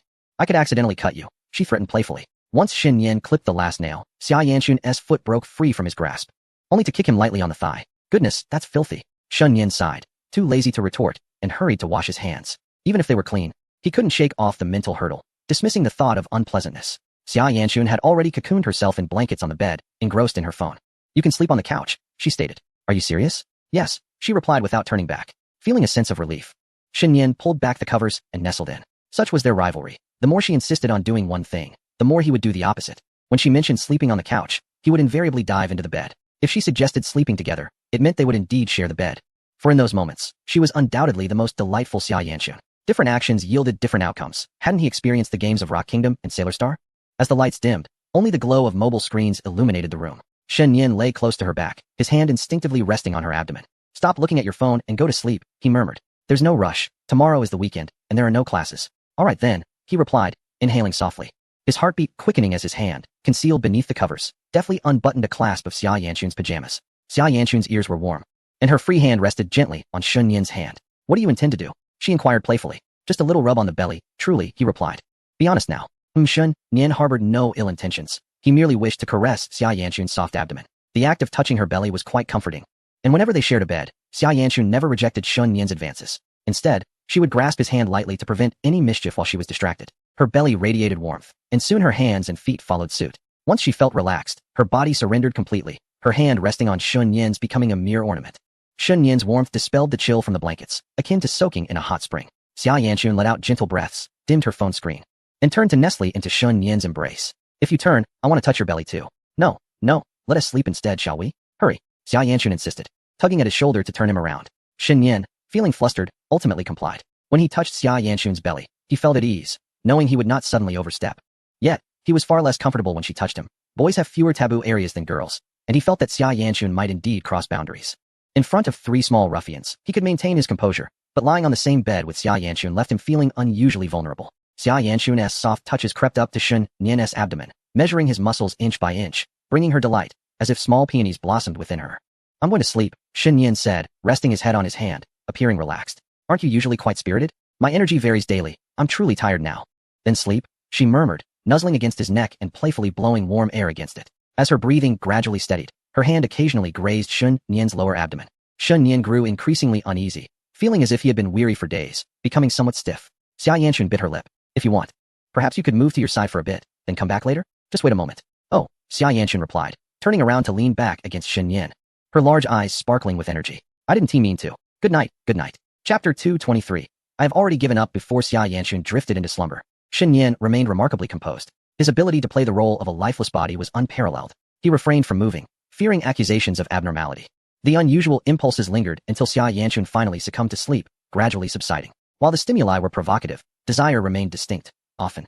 External influences could elicit bodily responses even without igniting internal cravings. Just moments before, Shen Yin had been entirely innocent, genuinely devoid of any thoughts towards Xia Yanxun, avoiding her presence as a form of self-preservation. Now that she was asleep, however, he found himself less than innocent. In the stillness of the night, once Xia Yanxun had succumbed to slumber, Shen Yin gently embraced her into the realm of dreams. In the early hours, a mist enveloped the outside world. Upon awakening, he noted that it was just past 4 o'clock, having enjoyed nearly 4 hours of rest. Shen Yin could certainly continue to sleep, yet he found no necessity for it. 3 hours were sufficient to sustain his vigor throughout the day. In truth, he had indulged in a few extra moments of repose. Otherwise, his slumber would have fallen short of 4 hours. There was a comforting weight in his arms, and it was no wonder that girls favored piling plush toys upon their beds. Shen Yin felt a twinge of envy. He possessed no toys, nor did he have a female companion to gift him any. He wistfully admired those boys who cuddled with their plush companions, unlike him, who could only embrace his fragrant adversaries, a strawberry cake, vanilla pudding, and corn candy. Xia Yanxun remained lost in her dreams, having shifted from her initial side position to lying flat on her back. The blanket concealed her not-so-svelte curves, revealing only half of her delicate, youthful visage. Nearly obscured by the blanket, Shen Yin surreptitiously lowered the cover slightly. Ah, how adorable she looked in her slumber. Yanxun was typically unbothered by his gaze, allowing Shen Yin to rest his chin on his hand and admire her for nearly 10 minutes, despite the awkwardness of his posture, which resembled that of an old man. Yet it was undeniably comfortable. Awakening early came with its own set of peculiarities. He found himself at a loss for what to do. The little figure beside him stirred, turning once more to nestle against him, her tiny hands clasped together, resembling a piglet. The winter dawn was the coldest, and observing Xia Yanxun curling up, Shen Yin began contemplating preparing warm meals for her in the evenings. Over the past month, he had taken to cooking, honing his skills through the accumulation of experience garnered from the soft glow of the kitchen. His culinary prowess had evolved from mediocre to a competent level of stir-frying. Though he lacked the ability to butcher chickens or ducks, he felt confident enough to share a table with his mother, Qin Mingyue, undoubtedly eclipsing Xinyu in culinary skills. He chuckled to himself, now a budding little chef. Suddenly, Yanxun bent her legs, resting her small face against Shen Yin's collarbone. The warmth of her breath tickled him, rendering her features indistinct, which only amplified the enchantment of the moment. especially with her thigh brushing against him. Shen Yin soon found himself feeling quite flustered. It was evident that indulging in Yanxun's bed was not the wisest of decisions. He pondered many thoughts, and recalling Yanxun's words from the previous afternoon, he gradually found solace. "Let it go, my friend," she had said, advising him against the need for rigid abstinence. Truth be told, he felt his current frequency was quite commendable. After all, doctors advocate for moderation, and his self-discipline seemed atypical for someone of his age. He felt at ease, having secured the second highest score in the school, nurturing a deeper bond with Yanxun, sharing a bed with her, witnessing his bank account swell into 6 figures, and experiencing improvements in his health and culinary skills. What was wrong with rewarding himself? Shen Yin tiptoed back to his own room, remaining there for 40 minutes before emerging. The sound of running water from the bathroom invigorated him, and he felt re-energized as he brushed his teeth and washed his face. Donning a jacket, he hurried off to the park to exercise. Feeling quite invigorated, Shen Yin embarked on a leisurely run, traversing from the residential complex to the park, completing a circuit before returning home, where he took the opportunity to purchase some groceries. Having prepared a pot of congee, he noted that it was still shy of 6 o'clock. Thus, he stealthily entered Xia Yanxun's room, gently lifting the quilt to join her in slumber for a while. When the alarm clock chimed, Xia Yanxun stirred from her dreams, but before she could react, Shen Yin silenced the alarm. "It's time to rise, Chunbao," he said, playfully pinching her nose, merely attempting to rouse her spirits without any ulterior motives. Still somewhat dazed, Xia Yanxun instinctively clung to the warmth of the bed, shaking her head as she wrapped her arms around Shen Yin's waist, lazily writhing in his embrace. Could you be a bit more mindful?" Shen Yin remarked, a hint of embarrassment creeping in as he sensed an ominous feeling. Fortunately, Xia Yanxun did not linger in bed for long. She soon sat up, stretching her arms in a grand yawn. The hem of her sleepwear lifted slightly, revealing a glimpse of her fair skin, while the neckline, disheveled from sleep, hung loosely. "Wait, why did my automatic defense system activate?" Shen Yin pondered, reclaiming his composure and descending from the bed. "Go brush your teeth. I've already packed your congee for you to enjoy on the way." "Wow, you're up so early?" she inquired, slipping on her slippers. "I bought it on my route while I was out for a run. I didn't practice much today," Shen Yin rambled, having only trained for about 10 to 20 minutes, yet feeling quite refreshed. "Why are you in different clothes?" Xia Yanxun queried, heading to the bathroom to complete her morning routine. After brushing her teeth and washing her face, she noted that she still had ample time. She filled a couple of bottles with hot water from the heater, a simple yet efficient method to warm the milk, ensuring it reached a pleasant temperature for drinking. "Here, take this," she said, pressing the damp bottles of milk into Shen Yin's hands. "Chunbao, so now you acknowledge my kindness?" he teased. "Why didn't you think of my merits during our disputes? Could you have a shred of dignity? Just because you're being nice now doesn't erase the past, and truthfully, you're not that nice now either," she retorted, zipping up her jacket and tucking her hands into a hot water bag. "What have I done to you now?" With a grin, Shen Yin gulped down the milk as they exited the elevator, discarding the empty bottle into the trash. "Isn't this just fishing for compliments?" he jested. "What bait are you using? You've turned into quite the schemer, Chunbao, making me believe you're a bad woman scaring the good boys." "I don't understand," Xia Yanxun replied, quickening her pace before slowing down to reflect on her words from the previous day, her heart fluttering with excitement. She lowered her voice, speaking softly yet playfully. "I merely remind you, lest you continue in such a peculiar manner daily. It is quite mortifying, and I would feel embarrassed on your behalf. If I were you, I would hesitate to face anyone." Shen Yin wore a smile that did not reach his eyes, and after a moment of silence, he finally spoke with a hint of relief. "It's nothing. I've already given it up." "What? Guess." Xia Yanxun turned to glance at Shen Yin, her eyes narrowing as if a thought had struck her. Her almond-shaped eyes widened, and her delicate lips parted slightly. You wouldn't." Cough cough. Shen Yin quickly interjected, changing the subject. "This afternoon, I'll treat you and your uncle to a meal. What would you like to eat?" His hand rested on Xia Yanxun's shoulder, then moved forward. She blinked, glanced at his hand, then at Shen Yin, and upon realizing, she immediately swatted his hand away, her cheeks flushing a rosy hue. "Have you washed your hands?" Chapter 224, Deceiving a Son? Is this truly the crux of the matter? I have my doubts. Shen Yin broke into a light sweat, pondering which brand of deity Xia Yanxun referred to. "Don't touch me unless you've washed your hands." Xia Yanxun distanced herself, unable to suppress certain images of Shen Yin that flooded her mind, leaving her quite unsettled. "You must have washed your hands, right?" Now she even hesitated to drink her porridge. "What are you rambling about?" Shen Yin maintained a stern expression. "I showered after my workout. I don't care. I want to see you wash your hands once. You're not allowed to touch me. It's disgusting." All right, whatever you say." She felt insulted by his words, sorrowful. Though Xia Yanxun forbade Shen Yin from touching her, while driving, she still nervously wrapped her arms around his waist. As long as she didn't touch his hands, it was acceptable. Without a helmet, she pressed her face against his back, bubbling with excitement. Winter mornings were the coldest. Shen Yin's body radiated warmth. The scent of his shower gel was comforting, assuring Xia Yanxun that he indeed had bathed. Upon arriving at the school gate, she noticed a large sign for an adult ceremony. It seemed vaguely familiar, resembling the welcome signs typically used during parent meetings. Holding her porridge, Xia Yanxun frowned and indignantly remarked, "Are you even human? You could have done this in secret. Why do you have to tell me?" Shen Yin scratched his face, feeling a bit embarrassed. "Well, it should have been that way. It's not like you don't tease me every day." Xia Yanxun chose not to respond, though sometimes she felt a strong urge to tease Shen Yin. Is it an innate talent for sisters to play with and command their younger brothers? A wise person would avoid discussing topics that could be disadvantageous to them. Then, was your porridge cooked before or after your shower? After. Xia Yanchun lifted her gaze, inserting a straw into the cup before handing it to Xin Yan. You drink a sip first. Only then did she remember to glance around cautiously. At this hour and on this road, they would only encounter students returning from morning exercises, including a classmate, Huang Chun. It would not bode well if he saw them. Perhaps arriving too early had its advantages, as they were only joined by a few fellow boarders, allowing her to safely pass the porridge to Xin Yan, with little effort. Xin Yan took the straw, silently sipping and swallowing, leaving only a small amount of porridge at the bottom. You finished it all. She was infuriated, poking Xin Yan forcefully with her finger. What will I drink after you've finished? Are you an idiot? I'm the one who's strange, yet at least I possess some self-awareness. Xia Yanchuan mumbled, finishing the last sip. The lean pork congee had the meat minced into bits, complemented with small pieces of ginger and cooking wine, leaving no trace of fishiness and boasting a delightful texture.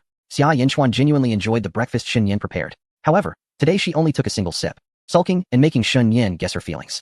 As they ascended to the classroom, taking advantage of the moment before reaching their floor, Xin Yan seized Xia Yanchuan's wrist, drawing her towards the corner of the restroom. Just watch. Xin Yan entered the men's restroom. The sink was positioned outward, allowing a clear view even from outside. In front of Xia Yanchuan, Xin Yan rubbed his hands thoroughly and dried them on his clothes. Now are they clean? He quipped. Xia Yanchuan, her face flushed, merely huffed in response, her gaze lowered. Who wished to converse with Xin Yan in the restroom? Once seated, she crossed her legs and tucked her hands, lost in thought. The faint blush still lingering on her cheeks, a result of Xin Yan's peculiar remarks earlier in the morning. I detest Xin Yan. With a thud, 2 dorayaki were tossed onto the table. Xia Yanchuan glanced at Xin Yan, only to find him gazing back at her. Clean, she stammered. I know, who asked you? The previously fading flush returned, and she puffed her cheeks, slowly unwrapping the small pastry. The breakfast that should have been hers had been largely consumed by Xin Yan, leaving her reliant on his little pastries to quell her hunger. She resolved to make a significant dent in Xin Yan's wallet during lunch. Uncertain of what to say, Xin Yan propped his chin on his hand, observing her eat. He had initially believed Xia Yanchuan to be quite adaptable, only to realize she was akin to a paper tiger, seemingly understanding everything, yet flustered when engaging in conversation, just as she had been moments ago. Why was she so inflated of late, frequently making odd remarks to tease her friends? It was truly bewildering. The adult ceremony was scheduled after the long break. Sunday was typically a day off from school, but it was an exception today. The students were audacious, even in the absence of explicit permission to use their phones. Several classmates boldly played games, having retrieved their devices the previous night. The law does not punish the many. With a crowd, there was no fear. Xin Yan was also fiddling with his phone, messaging his father. Xin Yan, Dad, are you almost here? Xin, sure. Soon, I'm at the gas station refueling. By the way, I forgot my wallet. Could you cover the gas for me? 200 will suffice. Don't tell your mother. Xin Yan, can't you use WeChat or Alipay? Xin, sure. I forgot my phone. Deceiving a son? It was amusing. Xin Yan, fine. I just transferred some money to your WeChat, but unfortunately, you won't be able to receive it. Figure it out. Xin sure did not reply. Xin Yan set his phone down, pondering what his mother saw in his father. However, he had to admit that his father was quite handsome in his youth. He had seen pictures, and he was undeniably a striking young man. Everyone, let us awaken. Perhaps a splash of cold water on our faces is in order, for the ceremony of adulthood is approaching, and it would be rather unbecoming to appear listless before our parents. Xia Yanchun, as the class monitor, felt compelled to voice her thoughts, and after doing so, she hastened to stand beside Xin Yan, gazing out of the window towards the school gate. Indeed, a multitude of vehicles had gathered, with traffic police directing the flow. The adult ceremony held far greater significance than the parent-teacher meeting. Crossing this threshold signified that the children were ready to stand on their own. However, even after this rite of passage, parental signatures would still be required on the response forms. Can you see my uncle's car? Xin Yan inquired, squinting into the distance. My father hasn't arrived. What a coincidence, neither has mine. Goodness, what a connection we share. It seems we ought to consider marriage. Fool, step aside. This is my spot. What belongs to my brother belongs to me as well, Xia Yanchun murmured softly. Chapter 225. How could I relinquish my role as a son? Such domineering behavior. Xin Yan chose not to engage with such an overbearing woman. They stood together by the window for a time, until the adult ceremony commenced. Much like the parent-teacher meeting, the students assigned to welcome the parents continued their duties, guiding them to the designated area of the playground where their class was situated. Each class had its own space, equipped with chairs and belongings, while the chairs for the welcoming students were often managed by others, frequently seen with a boy carrying 2 or 3 chairs at once. Xin Yan rarely took the initiative for such tasks, unless he observed a girl struggling ahead of him, in which case he would lend a hand. Chairs were not tables. Even girls could find them unwieldy. Xin Yan could easily carry 4 chairs and sprint 5 kilometers across the playground. While he grasped a chair with one hand, Xia Yanchun required both hands, which, though not strenuous, felt somewhat awkward as she walked. Noticing someone's gaze upon her, Xia Yanchun lifted her eyes. I'll assist you. Xin Yan chose to help, lifting the chair for her. Just as he intended to place it on her shoulder, she deftly sidestepped, creating some distance. I knew it. Thankfully, I am Xia Yanchun. Had it been any other girl, she would have fallen victim to Xin Yan's antics long ago. It was akin to helping an elderly person carry rice only to place the burden upon their shoulders. Xin Yan was indeed that kind of rascal, purely mischievous. While he might not treat the elderly in such a manner, he would undoubtedly do so with his rivals. Fortunately, she had anticipated this outcome, proving her superiority in wit. Xia Yanxun chuckled triumphantly, her hands clasped behind her back as she skipped away to find Li Shiyan to play. Shen Yan smirked, dutifully transporting the table down. As he idled along the way, he noticed that Xia Yanxun's chair still had all 4 leg pads intact. He discreetly removed one to adorn his own chair. Now, instead of one chair clattering, there would be 2. What a cunning strategy. The morning fog had completely dissipated, and the world appeared to shimmer with renewed vibrance. The sun, peeking through the not-so-thick clouds, left a bright red hue against the sky, though its outline remained hidden. The playground was already bustling with people, predominantly parents accompanying their children, while those without parental guidance had registered in advance, enjoying an early start to their holiday, as today was indeed a day of respite. The ceremony was quite grand. With a prominent stage filled with dignitaries, it was rumored that a high-ranking official from the Education Bureau would make an appearance. Shen Yan noticed his father and uncle had arrived. Xia Yanxun playfully tapped him from behind. Shen Yan turned to follow the direction Xia Yanxun was pointing and soon spotted 2 familiar parents. Their demeanors were quite distinct. Xia Yanxun's father, Xia Herui, had served as an official in the town for quite some time. Though devoid of the typical bureaucratic demeanor, he still appeared rather stern when not smiling. In contrast, Shen Yan contemplated how to describe his own father, Shen Shi. He had it. His father was an ordinary man. Shen Yan chuckled at his own foolish thought. Pondering the role his father might play in the narrative of their lives, he considered himself an adventurer, his sister a saint, his mother a goddess of fate. In their family of 4, 3 had their distinct identities. Perhaps his father had one as well. It was possible that his father's moment in the spotlight had yet to arrive, or perhaps he was involved in some hidden quest yet to be triggered. The notion of his mother being a goddess of fate was indeed a consequence of a concealed mission. Dad, Xia Yanxun exclaimed, waving excitedly. The 2 parents approached, and Shen Yan nodded at his father, pulling out 2 dorayakis. Care for a snack? I've already eaten, Shen Shi replied, playfully pinching Shen Yan's arm. Why do I feel like you've grown taller and a bit sturdier? Must be the packaging, Shen Yan quipped, rolling up his sleeve to showcase his developing bicep to his father and Xia Herui. Impressive. Have you started working out? Xia Herui remarked with pride. Yes. After being beaten up by your daughter since childhood, it's time I return the favor, Shen Yan retorted. What? Xia Yanxun exclaimed, her foot already playfully kicking Shen Yan's calf. You really deserve a good beating, she declared. If they were at home, she would surely be on his back, delivering a well-deserved thrashing for his audacity in front of their fathers. Ha ha ha, Xia Herui chuckled, gesturing to Shen Shi. These 2 kids. Shen Shi suppressed his laughter, clearing his throat. Looking at Shen Yan, it's evident he has been indulging excessively. Overeating and consuming too much junk food is detrimental. Henceforth, you shall save 50 from your allowance with me. Just ask for money directly. I'm your father. Hand over the cash, Shen Shi insisted, extending his hand. One day, Shen Yan stumbled upon a magical lamp, capable of granting him a wish. Please, let my father be normal, he wished earnestly. The lamp responded incredulously. What? Am I in a high-end scenario now? With a crackle, the lamp revealed that such a wish could only be fulfilled by gathering 7 Dragon Balls. Shen Yan felt a wave of despondency wash over him, envisioning a bleak future. While others his age sought financial support from their parents, he had already assumed the weighty responsibilities of providing for his family. The burdens of life nearly crushed his shoulders. He wished to treat his family to something nice, hoping that kind-hearted individuals might donate some funds, assuring them that any contributions would not go towards a highly rated game. Xia Yanxun concealed her cunningness.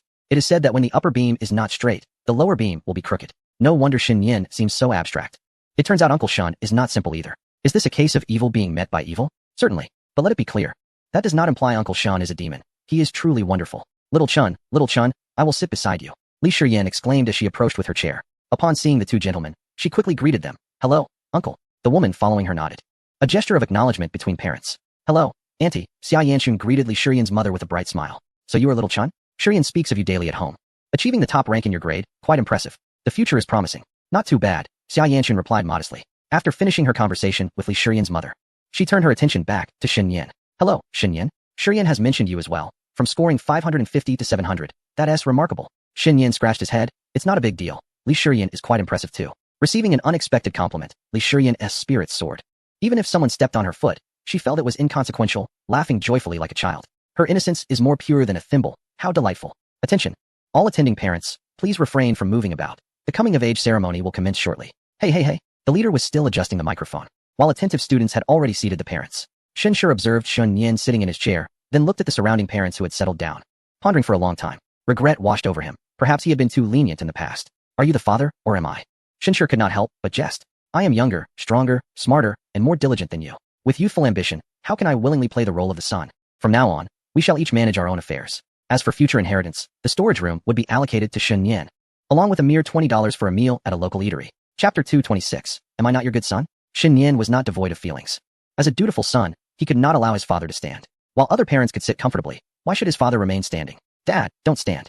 Why not sit on the lawn? Shen Shi remained silent, pulling out his phone to share a collection of WeChat videos with Shen Yan. Shen Shi, 3 characteristics of an unfilial son. The last one is crucial, Shenshi. Children exhibiting these 4 traits will undoubtedly fail in the future, Shenshi. If you do not endure the hardships of studying, you will face the hardships of life. Unbeatable, Shenyan thought. Please, take a seat. He stood up, patting his backside to offer his father a place. In the end, a father is still a father. His love remains silent, and a son's filial piety is also unspoken. A simple invitation to sit encapsulated everything. Finally, Shenshi sat down, immediately crossing his legs like a gentleman. What had gone awry in the educational approach? Perhaps he had been too lenient in the past? The 80-yuan belt lacked authority, and the 10-yuan hangers lacked instruction. His rough hands lacked insight. Had he known to upgrade his methods when disciplining Shen Yan, he might have had better results. Now that the child had grown, it had become increasingly difficult to discipline him. Rebellion had taken root. Was it truly because he took 50 yuan from his living expenses as a transfer fee each time that he felt entitled to treat his own father this way? Truly, did he not learn a lesson? Shen Yan retrieved 2 small buns from his bag. I approached and remembered I was eating pig's trotters with rice noodles, supplemented with tofu skin and char siu. Such a lavish meal, yet he claimed to be short on funds. It was courtesy of Uncle Xia. Shenshi, albeit reluctantly, sensed a hint of filial piety from Shen Yan and resolved to increase his inheritance to 30 yuan, enough for him to enjoy 2 more duck legs from Sha County. Secretly reveling in it, Shen Yan was oblivious to his father's thoughts and engrossed in his phone. He was indifferent to the coming-of-age ceremony, viewing it merely as a formality. Whether one was truly an adult was not for the school to decide. Did one truly expect a mentally immature high school student to suddenly shoulder adult responsibilities simply by traversing a red carpet or passing through an archway? Initially, everyone was jovial. But once the ceremony commenced, the leaders began reciting prepared scripts on stage. Themes of childhood, growth, care, filial piety, and silent love were poignantly articulated, easily stirring the emotions of students and parents alike. Midway through the speech, Shen Yan noticed some parents discreetly wiping away tears. As the sentiment deepened, several students held back their own tears, embracing their parents tightly. The majority were female classmates. Li Shiyan leaned against her mother, whispering something, while even Xia Yanxun and Xia Herui wore serious expressions. Casting a glance at Shenshi, Shen Yan saw him engrossed in Douyin, which reassured him. Truly, he was my father. If only everyone could return home, embrace their parents, tidy up the house, and offer their weary mothers and fathers a massage, striving to learn diligently and secure a promising job to repay both themselves and their parents. The leader continued his oration, while in other classes, some students had already knelt before their parents, intermittent sobs breaking the air. Shenshi surveyed the room and immediately straightened up, signaling to Shen Yan. Why aren't you crying? Why aren't you hugging? Why haven't you knelt yet? Reflecting on the sacrifices their parents made to raise them, didn't they feel moved? At this ceremony, everyone should confidently express to their parents, Mom and Dad, you've worked hard. The leader's voice resonated, and the surroundings grew chaotic. Shenshi felt overwhelmed, questioning Shen Yan's lack of response. Shen Yan replied, apologies, I cannot cry. I even feel like laughing. He rummaged through his inner pocket, extracting several red bills, 8 in total. With no one in the classroom, cash in his backpack felt unsafe, so he kept it on his person. It was a timely gift from Chundong yesterday. In Shenshi's astonished gaze, Shen Yan grasped his hand, slipping 2 red bills into his palm. Dad, do you think I'm a good son? Yes, absolutely, beyond measure. A wonderful son who knows what his father likes. Shenshi replied. Despite Shen Yan's daily mischief, in his father's heart, he had always been the good son with a sincere heart. Do you think I'm filial? Filial. But perhaps not sufficiently so. Shen Yan added another 100 yuan, asking, what about now? Goodness, Shen Yan, you are exceedingly filial. Could you possibly be a bit more and help fill up your father's car? Shen Yan twitched the corner of his mouth and stuffed in another 200. Shen Yan, your father is aware of your filial piety. Yet look, my leather shoes are somewhat worn out. Is it not enough? Haha. All right, Shen Yan.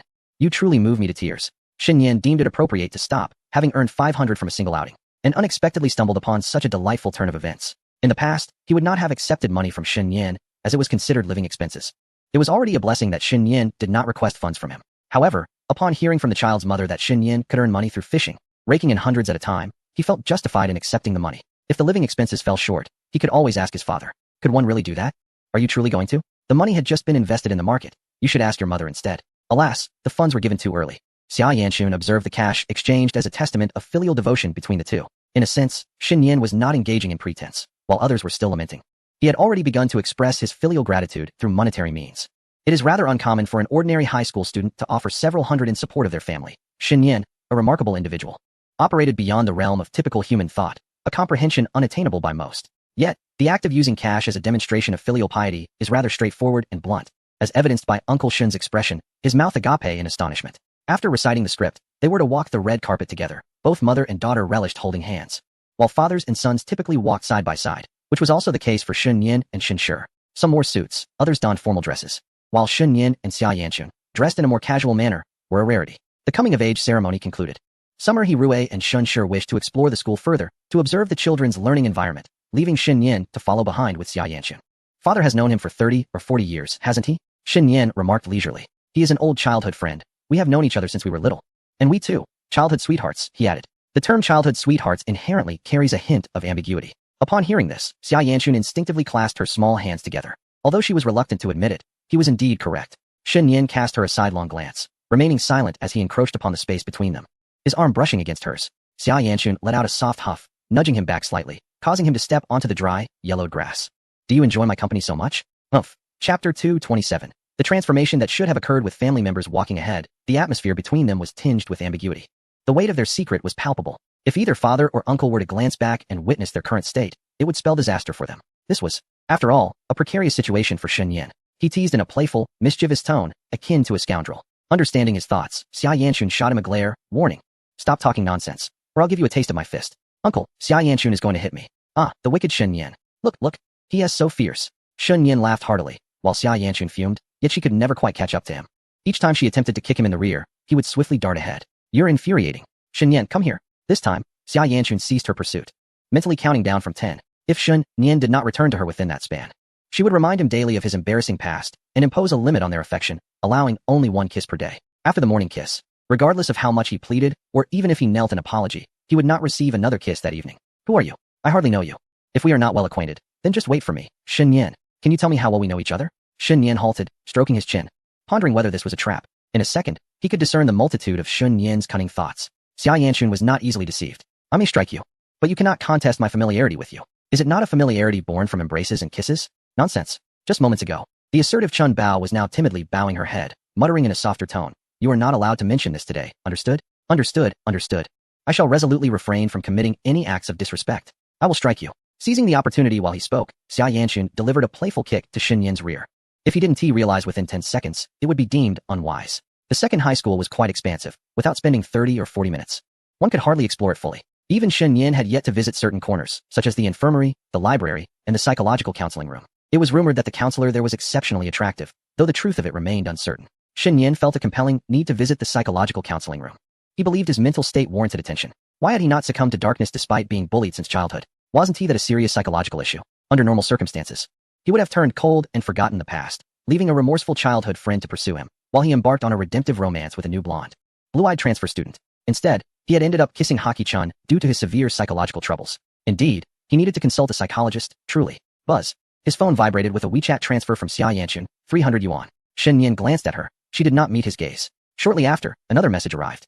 Xia Yanchun, let us treat our dad to a meal. You'll pay this time, and we'll split the bill. Shen Yan nudged Xia Yanchun, worrying. Do you think I lack funds? No, I just feel it's inappropriate for you to spend too much, lest you claim I'm bullying you, murmured Xia Yanchun. Usually, when it came to expenses, she never complained when Shen Yan paid, but now they had to treat both fathers. And it felt rather awkward to have Shen Yan cover the bill, whether it was a buffet, hot pot, or any other dining option. The prices in the mall were relatively high. Even she and Li Shiyan would spend 200 to 300 yuan, let alone 4 people, 3 of whom were boys, likely to consume even more. They could have let the 2 fathers foot the bill, but Shen Yan insisted on treating, and she could hardly say anything against it. So she had to help him balance the accounts. Although she longed to take advantage of Shen Yan, his funds were limited to living expenses and earnings from fishing. Recently, having spent so much time together, she hadn't seen him fishing at all. Shen Yan might have enough to treat, but it certainly wouldn't be much. A few hundred yuan would be the limit. As an older sister, perhaps it was time to splurge a little. She had heard Shen Yu complain that Shen Yan often requested her to chip in, whether to buy a monthly card or because his living expenses fell short. Contributing was just part of the responsibilities of being an older sister. Chun Bao, I truly feel like crying. Oh, how wonderful you are, my Chun Bao. Oh, do not come any closer. It is quite unpleasant. However, fret not about money. I am quite affluent, Shen Yan remarked, baring his teeth. His bank account boasted a 6-figure sum, surpassing the financial standing of his peers by a significant margin, even outpacing some individuals who had been in the workforce for several years. While Chun Bao also possessed a modest reserve, it barely amounted to a mere couple of thousand, and a few hundred felt like a substantial loss. Can you not practice what you preach? You speak so eloquently that I almost believed you were indifferent. Xia Yanchun rolled her eyes. After all, who among the good-hearted would say so much only to accept a transfer? I graciously accept your goodwill and your gift. Now, be gone, fool. After a brief stroll around the campus, Xia Hirue intended to return to the neighborhood, and coincidentally, Shen Yan decided to drive the small electric scooter home. By the time they reached the mall, it was already 2 in the afternoon, and Shen Yu had joined them. The 5 of them settled in at a hot pot restaurant. Winter is indeed the perfect season for hot pot, and Shen Yan relished the communal atmosphere. It was only natural that he sat beside Xia Yanchun. I possess a recipe for a dipping sauce that is as delectable as the finest delicacies, Shen Yu declared. Though she lacked culinary skills, her palate was discerning. You all sit tight. I shall prepare the dipping sauce for you. Does little Chun enjoy spicy food? Indeed. Xia Yin Chun nodded, her menstrual cycle having long since passed. Is it a fundamental code among girls to claim that their sauce is tastier than a shoe insole? Xin Yin quipped from the side. Such hyperbolic expressions are quite common. How could you not know? Why is it that every girl utters this phrase, including you, the little lowly, and even my sister? It is simply a classic expression, vivid and illustrative, conveying the deep affection for the sauce. A sentiment of patriotism and devotion to the people. Impressive. You even have a literary retort, Xin Yu replied. Taking charge of the sauce preparation, Xin Yu efficiently concocted the mixtures for all 5 diners within 2 rounds. Xin Yin sampled a bit with his chopsticks and found it rather delightful. The hot pot and ingredients arrived in succession, and upon glancing at the bill, it totaled just over 400. Suddenly, a system notification appeared before the bill. I thought the system was treating us, Xin Yin chuckled to himself, scrutinizing the message below. Side quest triggered. Spendthrift as an adventurer, you have amassed considerable wealth. Indulge yourself occasionally. Accumulate a spending of 10,000 gold coins within 48 hours. Reward, 20,000 gold coins. Xin Yin, what? Is the system genuinely treating us? You know, I have never spoken ill of the system. Chapter 228. Prohibited. Father and sister currently offenders. It has been quite a while. I have missed you dearly. Has the side quest finally revived? To commence with a treat, is this not a bit excessive? The initial offering of 20,000 gold coins is truly endearing. How does this differ from a system that offers a 200 rebate? Wait, why is there a time limit? I must spend 10,000 within 48 hours? Xin Yin pondered. Unexpectedly faced with the challenge of expending such a sum within 2 days. Spending money is not inherently difficult. The challenge lies in doing so judiciously. One could always invest in games, a straightforward approach, yet the thought of pouring 10,000 into a game was something he could not fathom. In the past, when he was engrossed in gaming, he never dared to entertain such thoughts. Now, after only a brief session of gaming, he finds even 50 yuan for a monthly subscription excessive. Spending on games should merely serve as a supplement. Xin Yin transferred 100 yuan to Xia Yin Chun and turned his gaze back to the system screen, which still displayed the progress as 010000. It seemed that merely shifting funds from one hand to the other would not suffice. Actual expenditure was required. A finger poked his shoulder, jolting Xin Yin back to reality. He looked at Xia Yin Chun and inquired, "What's wrong? Why are you sending me money?" I want to tell you, she replied coyly. Fine. I didn't want to know anyway, he retorted. Xia Yin Chun huffed, unwilling to refuse the unexpected gift of 100 yuan. It was clear that Xin Yin felt obliged to return the favor, rather than her being stingy about assisting him. By the way, how much savings do you have? Let me see. After a brief silence, she leaned closer and whispered in his ear, "Are you eyeing my little treasure trove? I just want to take a peek. You haven't been fishing lately, so you should have spent most of it by now. Actually, not only have I not spent it all, but it has also increased. Money comes as effortlessly as the wind," Xin Yin replied, not foolish enough to reveal his bank balance, but instead displayed his WeChat balance. 1,200. Subtracting the 200 you sent me, that means you originally had 1,000. I thought you were wealthier. Turns out you're not as affluent as I am. How much do you have? He asked teasingly. Let me show you, but don't drool. Xia Yin Chun opened her mobile banking app to reveal 2,300 in her bank account, with an additional 1,000 in her WeChat wallet. This was more than Xin Yin had anticipated. Is this what happens when your mother doesn't collect the New Year's red envelope? Quite terrifying. That is not right. There have been many counterfeit bills circulating lately. If you send me your money, I can help you check, she jested. This is mobile banking, Xin Yin replied seriously. There are counterfeit issues with mobile banking too. Haven't you heard? There's a virus that can transfer all the money from your mobile banking into fake balances. If you send it to me, I can help you check. Xia Yin Chun blinked. Will you really return it to me? Of course. I'm a good person. Xia Yin Chun, he assured her. All right then. Xia Yin Chun lowered her head to transfer the funds. Xia Yin Chun, 001 transfer. Note. Sent to a fool. A voluntary gift. She could hardly contain her excitement at the thought of Xin Yin opening his phone, discovering the 001 transfer, and displaying a face as if he had just eaten something foul. Ha ha ha. Xia Yin Chun burst into laughter, unable to hold back her amusement. Who turned my little Chun into this? Xin Yin remarked, not even glancing at his phone. Even if Chun didn't smile, he knew she had mischievous intent. If he were to check, it would only show that he wished to amuse her. Don't underestimate the bond between rivals. What has got you so cheerful, little Chun? What have you two been discussing? Xin Yu peered curiously. Xia Yin Chun quickly composed herself. Nothing much, just some gossip about classmates. The dishes are ready. Let us eat instead of chatting.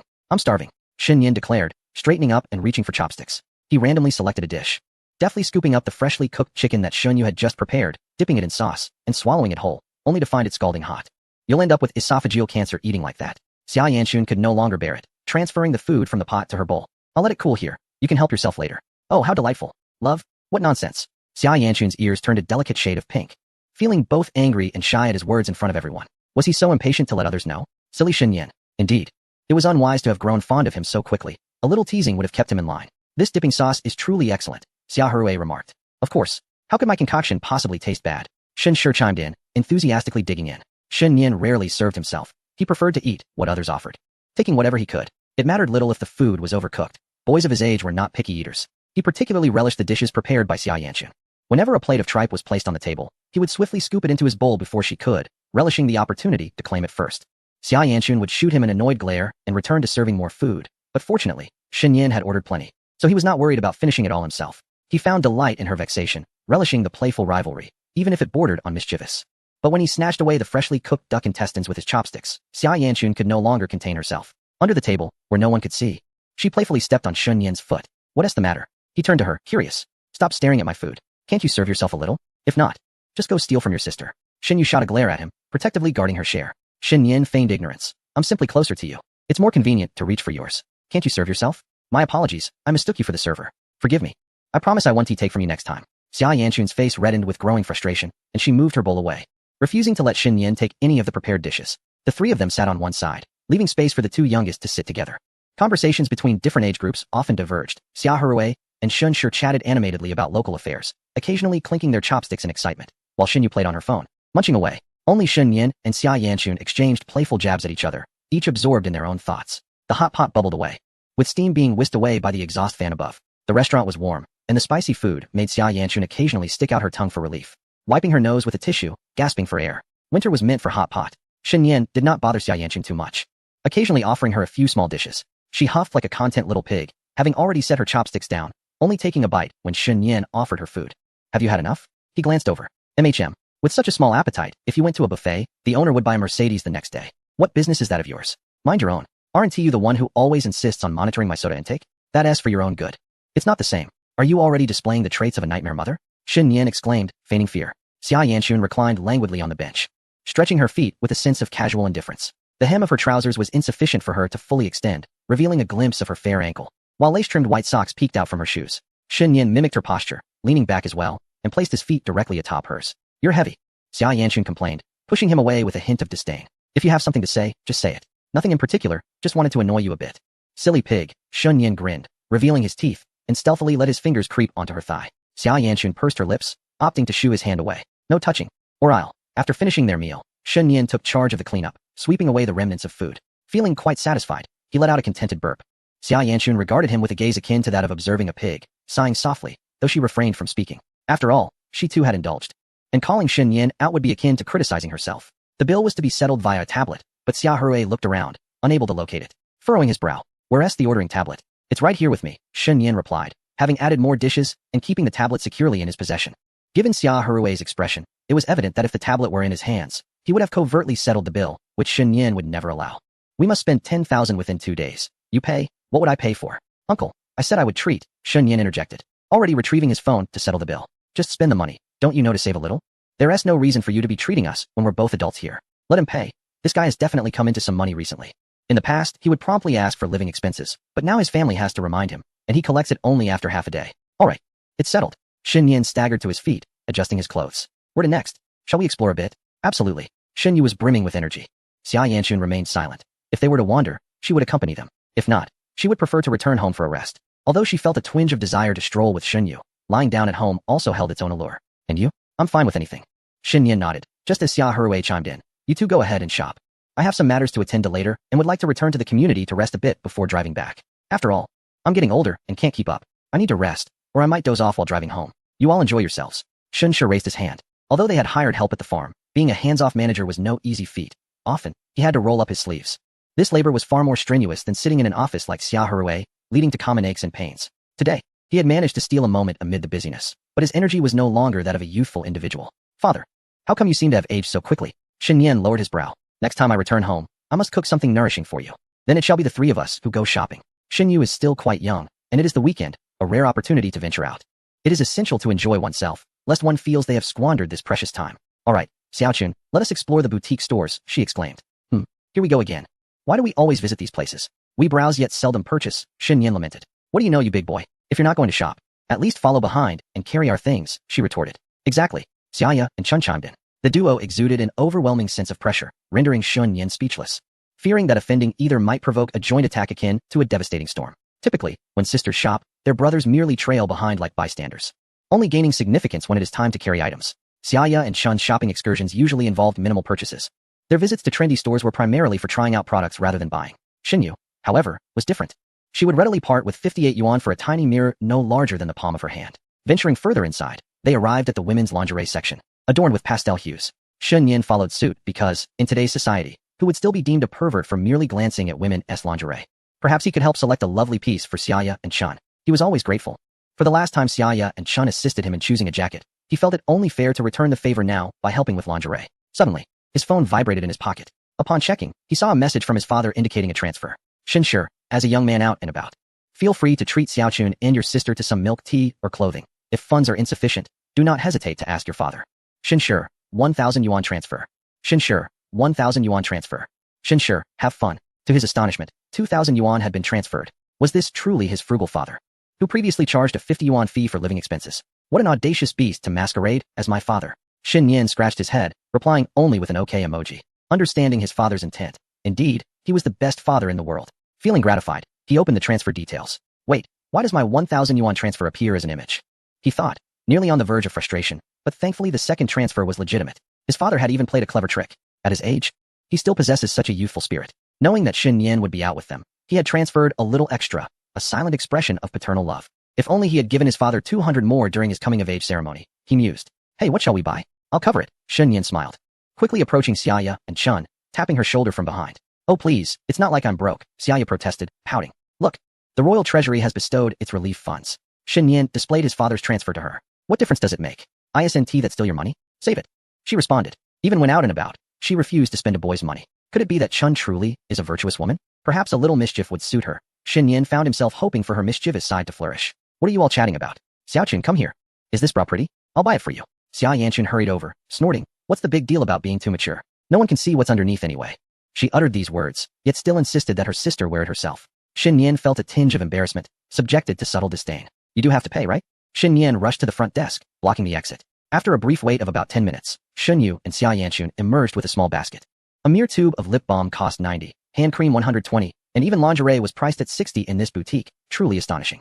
A total of 432, I'll take care of it, he declared, already aligning his QR code with the scanner. Shin Yu, puzzled, queried. Why are you acting so strangely today? Did you win the lottery? My dad sent me money to treat you all to shopping, he replied.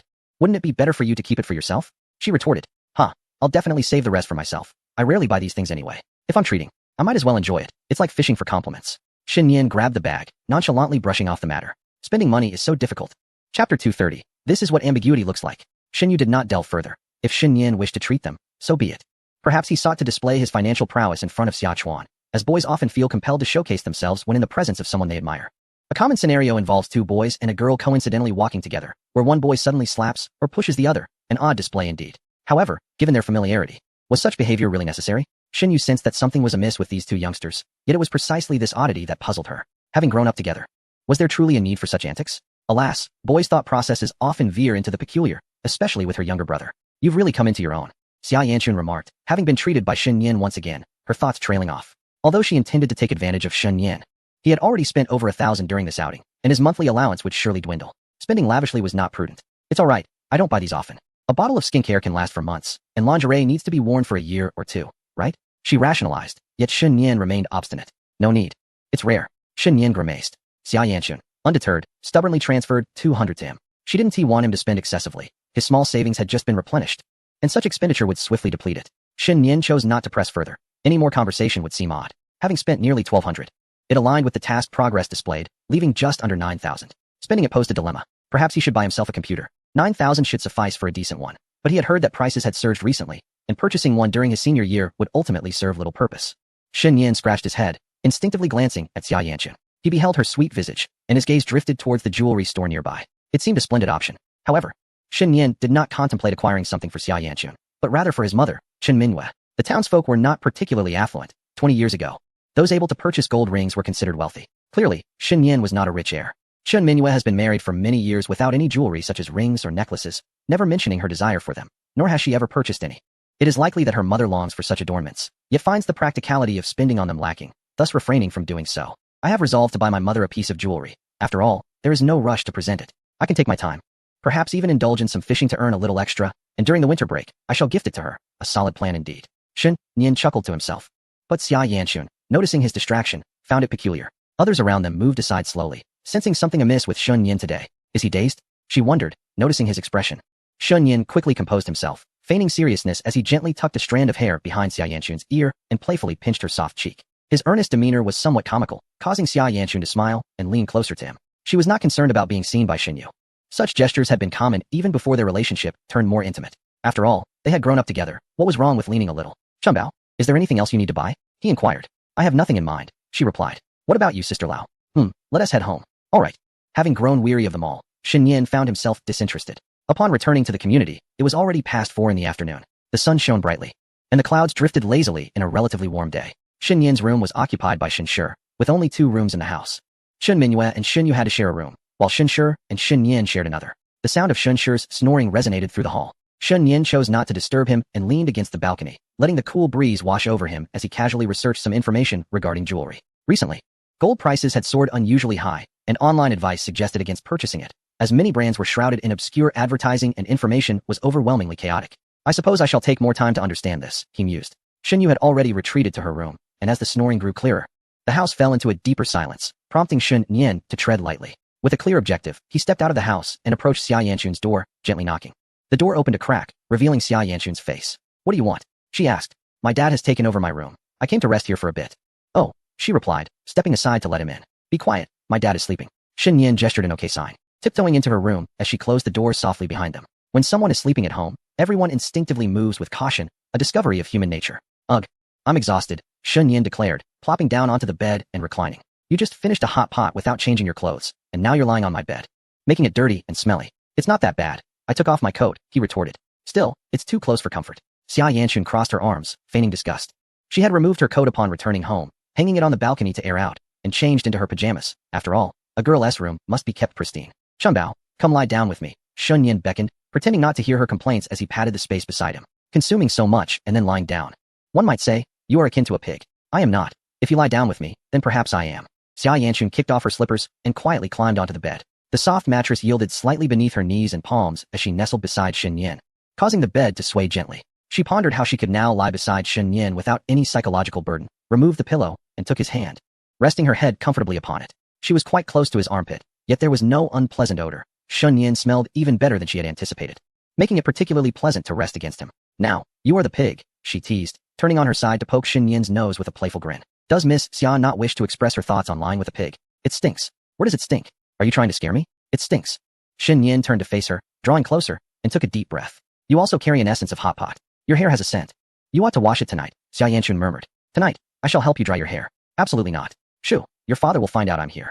Shen Yin hushed her, placing a finger gently against her soft lips. What if he knows? Xia Yanchun replied nonchalantly. During the National Day holiday, she had openly played with Shen Yin, and that was also in the same room. There was no difference. As long as they were not seen lying together, everything would be perfectly fine. Upon hearing the sound of a door opening in the adjacent room, she was certain she would pull Shen Yin up. Are you not the slightest bit concerned? Shen Yin brushed his forehead against hers. There's nothing between us. Is that truly the case? Suddenly, Shen Yin leaned closer, his tongue brushing against her lips. Xia Yanchun's large, expressive eyes sparkled, with a few errant strands of bangs slipping into her collar, creating a tantalizing sensation for both of them. She opened her mouth slightly, tilting her head back, mirroring his actions, moistening Shen Yin's lips before quickly hiding her face. Really? It's nothing. Not being seen means being innocent. This is the essence of ambiguity. Chapter 231. Still the ambiguity expert Shen Yin and Xia Yanchun exchanged glances, wiping away the warmth and moisture from their lips. Hockey Chun's mind wrestled between two thoughts, one part licking, the other dismissing it as nothing. Yet still an expert in ambiguity. However, he said little, merely nuzzling against Chun Bao's forehead, squinting his eyes, and occasionally pecking at her. When his pecks became bothersome, Chun Bao buried her face in his armpit, only resurfacing after a while. It was relatively warm today, and with the blanket covering half of their bodies, Shen Yin gazed at the ceiling, appearing calm and carefree, while in reality, his arm gradually curved around Xia Yanchun, enveloping her entirely, with his arm serving as a pillow. It would grow sore and numb if held too long. Thus, he had to adjust their positions intermittently to ensure Xia Yanchun's comfort, as well as his own. Nestled within his embrace, Xia Yanchun felt her eyelids grow heavy. I think I want to sleep, she murmured, stifling a yawn. Having risen early that morning and not having rested since, combined with the comfort of being in Shen Yin's arms, her fatigue became uncontrollable. Her eyelids felt weighted. Almost impossible to keep open. Then sleep. Do you still wish for me to coax you? That is not out of the question. Typically, it is the elder sister who comforts the younger brother, and the elder brother who soothes the younger sister. Then you need not comfort me, said Xia Yanchun, propping her chin in her hands. Shall I lull you to sleep instead? I am not tired. If you are not tired, why have you come to my side? I merely wish to rest for a while. I do not want to lie on the sofa, so I must come here. Humph. Xia Yanchun pulled the blanket around her, covering herself entirely, her delicate pink toes retreating beneath the covers. Since Shen Yin was not going to sleep, she decided that she would. Resting her head on her arm was more comfortable than a pillow. Initially, it was indeed so, but this position made it difficult to fall asleep. And Shen Yan's arm would become numb. If she fell asleep, Shen Yan would have to gently move her to a proper pillow. Ultimately, she chose to lie down properly. By the way, does anyone in our class know much about jewelry? Shen Yan suddenly inquired. What kind of question is that? Are you looking to buy something? I want to purchase a piece for my mother, as a way to fulfill her dream. After so many years of marriage, my parents have never had a ring or necklace. Xia Yanchun raised an eyebrow, recalling that she had indeed never seen Shen Yan's mother adorned with such jewelry. The farm requires labor, making it inconvenient to wear. Her own parents were the same. Her mother certainly did not wear such things at the hospital, and her father, being a public servant, would never wear them either. For ordinary people, such items primarily hold collectible value, especially in relatively underdeveloped towns where few would carry gold or silver out in public. Even jade bangles are rare, typically stored in small boxes, occasionally taken out for a glance to uplift one's spirits. After being married for so many years, if conditions allow, acquiring a piece of jewelry would indeed be quite nice. I never imagined you harbored such thoughts, Shen Yan. Could it be that you are truly a devoted son? Of course, Shen Yan winked. It has been quite some time since I last did this. But do you have the money? These things are quite expensive. If I lack funds, I shall go fishing. Xia Yanchun squinted. If you find yourself short on cash, I can lend you a little. You need not worry about the money. The funds from my last trip to the mall with that little girl have yet to be exhausted. In fact, I still have some money on my card. Purchasing something in the range of 2,000 to 3,000 is not a problem. Shen Yan chose not to expose Xia Yanchun's hidden intentions. Borrowing money was free, but she would undoubtedly make Shen Yan call her sister, asking for $100 while doing so. Xia Yanchun pouted, but it seems none of the girls understand these things. They are all high school students. How would they know? Indeed, Shen Yan sighed. Now, let us sleep. Xia Yanchun nestled sweetly against him, gradually quieting down. At some point, the sound of a door opening echoed from outside, resembling Uncle Xia waking to use the restroom. Shen Yan listened intently, not making a sound. In truth, he was not particularly afraid of being seen by Uncle Xia, as it was quite common for him and Xia Yanchun to visit each other. However, he was concerned about Uncle Xia witnessing the implicit affection between him and Xia Yanchun, such as her current position with one leg resting on his foot. If Uncle Xia were to discover that the boy he had watched grow up was courting his daughter, though Uncle Xia was rather composed and gentle in nature, Shen Yan felt that his own father would receive a kick from Uncle Xia. How dare your son pursue my daughter? A scoundrel must meet his end. For my sake. Dear father, please endure a little longer, it will soon pass. Wadashi will certainly observe a moment of silence in your honor. Discovering the subtle flirtation between him and Xia Yanchuan is not an easy task, unless Uncle Xia were to burst in unannounced, which is evidently impossible. After using the restroom, Uncle Xia returned to his room. Shen Yan, with a calm demeanor, became slightly drowsy while Chuan Bao rested comfortably beside him. In school, how could one resist the temptation to doze off alongside a classmate? When he awoke, it was already 6 in the evening, having indulged in a delightful afternoon nap. Xia Yanchuan, in a sleepy murmur, instinctively tightened her embrace around Shen Yan. This small gesture roused Shen Yan from his slumber, and he opened his eyes in a daze. Stretching his arms, he realized that despite feeling well before sleeping, he had been used as a toy by Xia Yanchuan. I thought you weren't going to sleep, she said with a cheeky smile. After having hot pot and not brushing my teeth, and then napping for so long without speaking, I might have bad breath. Could you refrain from talking directly to me? Girls are particularly sensitive to their bodily scents, be it sweat, body odor, or halitosis, all of which can affect their overall image. Xia Yanchuan, covering her mouth, exhaled, and felt a bit embarrassed as her cheeks flushed. Thus, she playfully retaliated. Your breath stinks too. Attacking me won't make your breath any fresher, Chuan Bao. Do you find me repulsive? Not at all, Shen Yan replied, baring his teeth. Though he had to admit it wasn't pleasant. Huh, Xia Yanchuan, her cheeks puffed, blew her breath towards him. Shen Yan scoffed. You call me smelly yet you're blowing your breath at me. Next time, when Chuan Bao complains about his scent, he will retaliate. After exhaling, Xia Yanchuan hurriedly ran out to brush her teeth, ensuring her breath was fresh. Now, Shen Yan was the only one left with an unpleasant odor. The bedroom door nearby was already ajar, the mattress slightly rumpled, but Xia Hui was nowhere to be seen. And Xia Yanchuan noticed that his shoes had disappeared from the entrance. After all, it was already 6 in the evening, and the vibrant sunset would soon give way to darkness. She returned to her room in her slippers and saw Shen Yan sitting up under the covers, his eyes glimmering with amusement as he stifled a laugh at her. The astute Xia Yanchuan had already grasped the situation. What are you laughing at? It's quite normal. Shen Yan lamented. It's strange if one can control such things. It's a natural occurrence. I never said it was abnormal, Xia Yanchuan retorted lightly, climbing beside him. I have already brushed my teeth. Oh, you still haven't brushed, you're still stinky, she teased, poking him. Huh. Now it was Shen Yan's turn to exhale. Chapter 232. More enchanting than ever though she did not detect a notably foul odor, Xia Yanchuan still pinched her nose and exclaimed, ugh. Knowing it smells and still coming to talk to me. You must be foolish. Do you believe I will pull your blanket? I truly beg for mercy. Familiar as she was with Xia Yanchuan, he dared not be completely exposed. It would be unbearable to have his past laid bare. Fortunately, such reactions that do not incite desire are fleeting. Before long, Shen Yan lifted the blanket himself, startling Xia Yanchuan, who instinctively turned away, her heart racing. After confirming that everything was perfectly fine, she playfully punched Shen Yan twice, a gesture that was more teasing than painful. Your room is so comfortable for sleeping. You must have been a bit tired, right? Not at all, I've been quite energetic. It's just that when I'm near you, I feel sleepy. Xia Yanchun gazed at him intently, her almond-shaped eyes concealing her burgeoning affections, whispering softly in his ear, "Actually, I took some sleeping medicine." Shen Yan, feeling relaxed and languid, lunged towards Xia Yanchun, enfolding the delicate girl in his embrace, burying his face in her shoulder and inhaling deeply. "Well, there is still a hint of hot pot aroma. I'm hungry." With newfound boldness, he wrapped his arm around her waist, gently lifting her onto his lap amidst her nervousness, instinctively straddling him. Xia Yanchun found herself half a head taller than Shen Yan, and this elevated position brought her a sense of enjoyment. However, the intimacy of their posture was undeniably suggestive, and before she could relish it, she had to overcome her underlying shyness, which threatened to cloud her thoughts and slow her responses. Before she could utter a word, Shen Yan leaned toward her, a stark contrast to his usual demeanor, as if their heights had swapped. She began to understand why Shen Yan often sought kisses.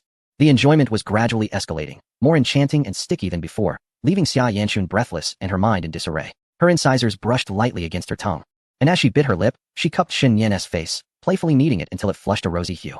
"You're quite bold, Shen Yan," she exhaled softly. "Likewise," he replied, his hand resting on her waist, unable to suppress the fluttering of his heart. "It seems we are indeed the best in the world." "Not at all," Xia Yanchun replied, her thumb gliding over his lips. "What was true moments ago is no longer. How can what was true just moments ago no longer hold? Are we not the best in the world? I have the final say." "Indeed," she huffed, her cheeks aflame as she climbed down, her gaze lingering on his face as she slowly handed him a blanket before dashing out in her boots. "I'm so hungry, I need to order takeout." Shen Yan, distracted by his phone, hesitated for several minutes before daring to step outside. "I ordered takeout for you. You should be grateful," he said. Okay." Shen Yan scratched his disheveled hair, feeling a bit sheepish. He had returned home, first to wash his face before coming back. He needed to occupy himself with something, otherwise, the earlier scene would replay in his mind. Such a level of intimacy was beyond his capacity to accept naturally. His skills were still lacking. Did he need to train his willpower like Ma Mingfan? So, Ma Mingfan, you were ahead of your time? No wonder he could stand up after dozing off during 2 classes. Was it not merely an overdose of energy drinks, but rather an extraordinary willpower surpassing normal bodily responses? Remarkable. Truly, Ma Mingfan effortlessly accomplished what ordinary people could not, indulging in foods and experiences beyond the reach of most. Such a person would undoubtedly succeed in whatever endeavors they pursued. Dinner consisted of KFC, ordered by Chuanbao, and Shen Yan accepted it with a smile. Xia Yanchun only consumed 2 chicken legs from the entire chicken, leaving the rest for Shen Yan, and she took only a couple of sips from the cola in the meal. Unbeknownst to her, Shen Yan had inadvertently become her leftover connoisseur. Xia Yanchun felt that she had begun to indulge herself, already contemplating asking Shen Yan for a massage after her shower. Shen Yan had left a hamburger for his elder sister, which he tossed to her upon returning home, before taking a shower himself. As the clock struck 8 in the evening, the moon shone brightly amidst a scattering of stars, and a gentle breeze swept through the night. Below in the community, numerous children continued to play, their jubilant shouts occasionally echoing even to Shen Yan on the upper floors. "Are we really buying it now?" Xia Yanchun asked, her brow furrowing in the elevator.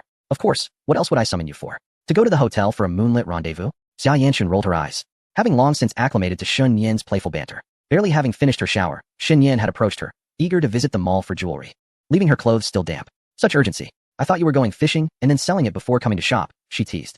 "It shouldn't be too expensive, right? If it's not enough, you could lend me some." "Humph, I'll be charging interest," Shen Yan retorted. Xia Yanchun raised a finger. "If you lend me 100, the daily interest is 2.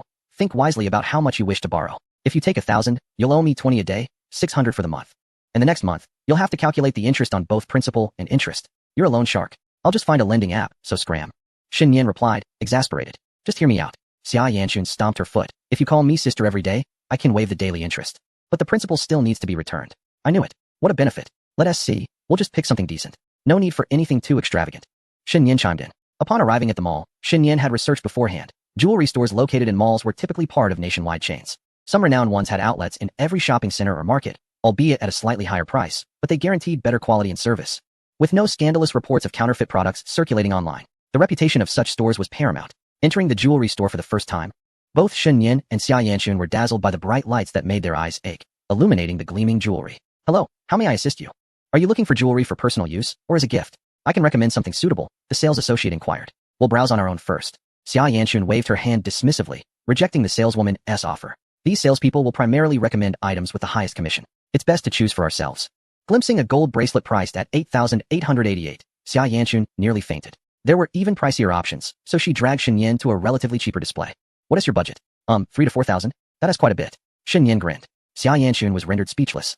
If Shen Yan truly intended to lend her money, she would undoubtedly accept. "Let us take a look then." Xia Yanchun bent down, examining each piece. The bracelets were exorbitant. While the rings were somewhat more affordable, necklaces and rings were similarly priced, but the necklaces were more aesthetically pleasing and less ostentatious. Thus, Xia Yanchun focused her attention on the necklaces, contemplating each one. Shen Yin was also perusing the selections, but found that the appealing pieces were all quite costly. He could afford them, yet he was determined to purchase one today and return secretly tomorrow for another priced at 3,000 to 4,000, ensuring that each of their parents received one. Shen Yin, look at this one. Xia Yanchun had her eye on a necklace with a slightly pale hue, adorned with gold accents and delicate gemstones. It appeared somewhat youthful, and she imagined it would pair beautifully with a light-colored short-sleeve top. What do you think? It's lovely. Shen Yin nudged her. 3,008? Not too bad. It looked quite appealing indeed. Do you like it? It's beautiful. If you like it, I might as well buy it for you. Huh. Xia Yanchun tilted her head, her large, sparkling eyes wide with disbelief, wondering if she had misheard. Today's goal is 4,000. Chapter 233. I'm big, you're pig. Are you saying you want to buy me the necklace? Shen Yin poked her forehead playfully. Xia Yanchun was taken aback, stunned for a moment. What do you mean buying for me? Aren't you supposed to get one for your mother?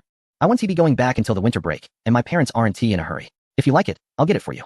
Just say whatever comes to mind. Huh? It was baffling how suddenly he wanted to buy a necklace for someone else. Just a moment ago, he was planning to buy one for his mother, and now it was for her. Was Shen Yin really that thoughtless? Such a luxury item could not simply be acquired just because someone fancied it. It felt as though Shen Yin was the type who, on the first day of dating, was convinced to buy an iPhone, the next day a Mac, and on the third day a watch, all while blissfully unaware. What's wrong? You don't want me to buy it for you? If it weren't for the presence of others, Shen Yin would have resorted to picking his nose right in front of her. You silly, I don't need it. Do you have that much money? You even have to borrow mine to afford it. What about if you buy this for your mother? If I run out of money, I'll just fish a bit longer. You know I'm quite skilled at fishing. Xia Yanchun was left speechless. She sighed, gazing at Shen Yin for a while, realizing he was not joking in the slightest. It only infuriated her more. She didn't require the necklace. It wasn't that she didn't like it. But the thought of Shen Yin borrowing money from her to buy something for herself felt odd. If she truly needed it, she would certainly pay for it herself. If Shen Yin borrowed money to buy it for her, the question of repayment could wait. She would undoubtedly need to buy him something decent in return, as she couldn't bear the thought of him spending so much on her. I appreciate the sentiment, but please don't buy me a gift. Xia Yanchun crossed her arms, realizing that a brother, even at 18, could still be quite immature. Although the idea of lending Shen Yin money to buy herself a necklace, and thus receiving an accessory, while also hearing him call her sister without interest, was tempting. She knew he lacked understanding, and she must be the sensible one. Shen Yin pouted. Fine, if you don't want it, then forget it. I'll just buy you a better one later. Xia Yanchun nodded. That is more like it. So, how much do you need me to lend you? Maybe a bit more, or else you won't have enough left to spend. Alright, go ahead and use yours. The salesperson, overhearing their conversation, had been quite anxious, fearing they might not make a purchase. Most customers were men in their 50s or 60s, known for their generous spending, while these two were evidently quite young, making it rare to see such youth in the jewelry market. A young man borrowing money from his girlfriend to buy a necklace for his mother was not only unusual, but also rather abstract. The girl may be a bit plain, yet the boy can rely on his looks. Why should the girl be so exceptionally beautiful, with skin so flawless that no trace of makeup is evident? The sales assistant quietly found herself envious. Could you lend me 2,000 for now? I promise to repay you slowly when I have the funds, she said. Humph. I feel you might be the type to drag this out and not pay me back, he retorted. As Xia Yanchun grumbled, she proceeded to transfer the money to him via her phone. How could that be? I have no interest in money, he replied. You're just showing off. At first, you didn't even want to return the change from the convenience store. Just teasing you, he said. If you want to show off, go ahead. But don't make excuses for yourself. Shen Yin remained silent, surprised at how ungraciously Haki Chun treated him. Can't you see how many people are here? What's wrong with letting me show off a little? Ultimately, feeling wronged, Shen Yin decided to return only 1,000, holding onto the other 1,000 as a token of superiority. You wouldn't want me to owe you money indefinitely, would you? Due to the brand's prestige, Shen Yin made the purchase without hesitation. The sales assistant cautiously retrieved the necklace from the counter and gently placed it on a soft cushion. Would you like assistance trying it on? She inquired. Yes, please. Xia Yanchun replied. With her aunt absent, she had no choice but to use her as a dressing model. Concerned about fumbling, Xia Yanchun requested the assistant to fasten it around her neck. The store boasted a large floor mirror, and Xia Yanchun lowered her collar slightly to let the necklace rest alluringly on her collarbone. It's truly beautiful, she thought, feeling utterly delighted. Shen Yin stood beside her, gazing into the mirror, scrutinizing the reflection. It seems to complement you quite well. Is this what they call the phenomenon where someone looks good in anything they wear? He mused, complimenting the necklace while also praising her. Shen Yin displayed his cleverness in this regard. Xia Yanchun visibly relished the attention, lifting her fair neck like a little cat, increasingly satisfied with her appearance. Let us go with this one, she declared. Let me try it on as well, Shen Yin grinned. The sales assistant helped him try it on, and he was equally pleased. A handsome man looks good in anything, and in that moment, it was palpable. Narcissist, she teased. You merely jest without objection? I suppose that's the truth. Shen Yin then asked the sales assistant to assist with the unfastening, finalizing his decision to purchase. However, he opted for a brand new, unopened version from the stockroom rather than the one he had tried on. Just like with phones, no one desires a display model. Furthermore, he was puzzled by the need for an authentication certificate, questioning what it truly validated. If unscrupulous manufacturers can counterfeit gold and silver, why wouldn't they forge a certificate as well? It's only credible when you take it to an institution for verification. Even prominent brands seem unafraid of pitfalls. Sir, madam, please handle with care, came the sales assistant's voice. Xia Yanchun eagerly accepted the item, cradling it as if it were a treasure, fearful of dropping it. Her fingers wrapping around the packaging ties. The packaging was exquisitely elaborate, comprising several layers. Inside was an elegant gift bag adorned with the brand's logo. And outside was a plain gift bag to avoid drawing attention. Within, a small box awaited, and upon opening it, one would find a red box containing the necklace. Reminiscent of a Russian nesting doll. Such a tiny necklace, yet the packaging weighs a ton. Let me hold it for a moment. Shen Yan extended his hand. Xia Yin Chun handed it over, ensuring he had a firm grip. The weight of money. Is this what life can bear? Such an immense sum spent in an instant. Shen Yin glanced at the progress of the task. Indeed, the expenses from the midday hot pot, the shopping spree with her, and now the necklace. All contributed to a total nearing 6,000. He chuckled. Indeed, why does it burn through money so quickly? This is considered high luxury. High luxury is defined by frequent purchases and replacements. For us, who can only afford a few such luxuries in a lifetime, each acquisition is a means to avoid future regrets. Xia Yanchun, with her hands clasped behind her back, unusually concurred with him, leaning slightly towards him, resting her shoulder against his. The mall remained brilliantly illuminated, bustling with activity at this hour. Passing a restaurant, the waitstaff appeared quite overwhelmed. Xia Yanchun fiddled with her fingers. Following Shen Yin home, upon reaching the mall's exit, she playfully punched him on the back. What was that for? Were you serious when you said you'd buy it for me first? Absolutely, Shen Yin replied promptly, realizing it was too late for regrets. I have no regrets. But you seem to be the one wavering. Just because I found it beautiful, you suddenly changed your mind about buying it for my aunt. My mother will only take it back during the winter break, but if I buy it for you now, you can wear it immediately. Before Xia Yanchun could gather her thoughts, Shen Yin continued cheerfully, and there's a fundamental reason for this. Do you want to know what it is? Lowering her gaze, she found it all too easy to guess what he was about to reveal. You like me? Wow, you already know? Just like that? Humph, I'm clever. You're the foolish one. Bold of you to insult me. Don't sleep too soundly tonight. We are rivals, so let us turn this around. I'm the bold one. And you are the pig. Xia Yanchun bantered, a hint of trepidation in her voice. Chapter 234. Even the language of lips conveys affection. The crescent moon hung gracefully in the night sky, with wisps of cloud barely obscuring its glow, casting a delicate haze over the world. Outside the mall, numerous entertainment facilities created a cacophony of joy, a veritable paradise for children. Xia Yanchun's eyes sparkled more brightly than the crescent moon, narrowing into a joyful slit, her long lashes nearly concealing the gap. Shen Yan, observing her elation, might have mistaken her for someone asleep had she not been smiling so brightly. Consider this your victory for once. Time to head home. I'll sleep with you tonight. If you want me to repay you, don't wear pajamas. Better to don short sleeves and shorts, so I can sneak a glance at your legs. He still yearned to catch a glimpse of her legs, but even now, he found himself unable to. Hey, isn't it reversed? You owe me money, not the other way around. Xia Yanchun cleared her throat, mischievously covering her mouth. Shen Yan, you wouldn't want others to know about your debt, would you? I beg you, don't tell anyone. Can't we just let it go tonight? You, who said you could concede? Xia Yanchun nudged him, feeling somewhat powerless. After all, Shen Yan had openly declared his affection in front of a girl, leaving her blushing while he remained unabashedly bold. He truly comes over to accompany her at night, even if it means being a bit unconventional, such as shedding a layer of clothing. He would undoubtedly comply. It seems that all the advantages have been seized by Shen Yan, which infuriates Xia Yanchun. She wishes for Shen Yan to transform into a docile little brother, one that is easily manipulated. Tonight, she has found her material for dreams. Thoughts during the day manifest in dreams at night. Thus, she must ponder more. Chattering away, she returns home. Shen Yan smiles as he smooths her hair back, treating her to a skewer of candied hawthorn before driving them back to the neighborhood. Xia Yanchun saves one for him, and upon exiting the vehicle, she playfully feeds it to him, licking the remaining syrup off the skewer herself. The children in the neighborhood are dwindling, as elementary school students are whisked home by their parents by 9 o'clock for a timely bedtime, with high schoolers preparing for the school year ahead. Xia Yanchun walks ahead with her hands behind her back, reminding him of the debt he owes her, with interest accruing from today at 20 per day. Oh, I'll pay you back in a couple of days. No need to rush. I want to call you that. In a mere second, she perceives Haki-chan's hidden thoughts. Why not give it a try? Humph. Xia Yanchun huffs, preferring to repay more rather than addressing him as brother. Is it truly so difficult to call her sister? After entering adolescence, he has refrained from calling her sister voluntarily, resorting to little tricks each time. Feeling unwell, she desires to provoke Shen Yan into guessing her mood. As she presses the elevator button, silence envelopes them during the ascent. Shen Yan, too, remains silent, absorbed in his phone, perhaps hoping to elicit a reaction from Haki-chan. Once home, Shen Yu happens to be in the shower, allowing Shen Yan to skip the explanation of the item in his hand, as he swiftly conceals the necklace within the drawer of his desk. In a couple of days, he plans to go fishing to feign earning money and pay Xia Yanchun back promptly. 2,000 yuan is equivalent to a smartphone, and only Xia Yanchun would lend him money anytime, anywhere. After reading for a while, he glances at the clock, realizing it's already midnight. The intensive practice of answering questions has lost its efficacy.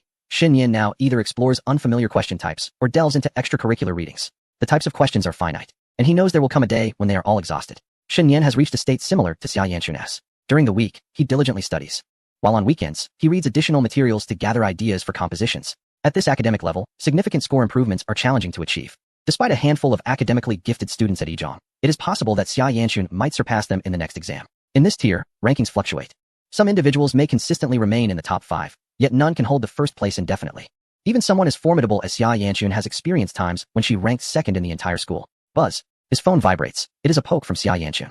Shortly thereafter, a video call comes through. Shun Yin answers, greeted by the sight of Xia Yanchun's fair face, illuminated by the light, making her appear even more delicate. What brings you here, my dear Chun? What are you up to? Studying. Oh, how diligent you are, Shun Yin. I'm working hard to surpass you, class monitor, soon.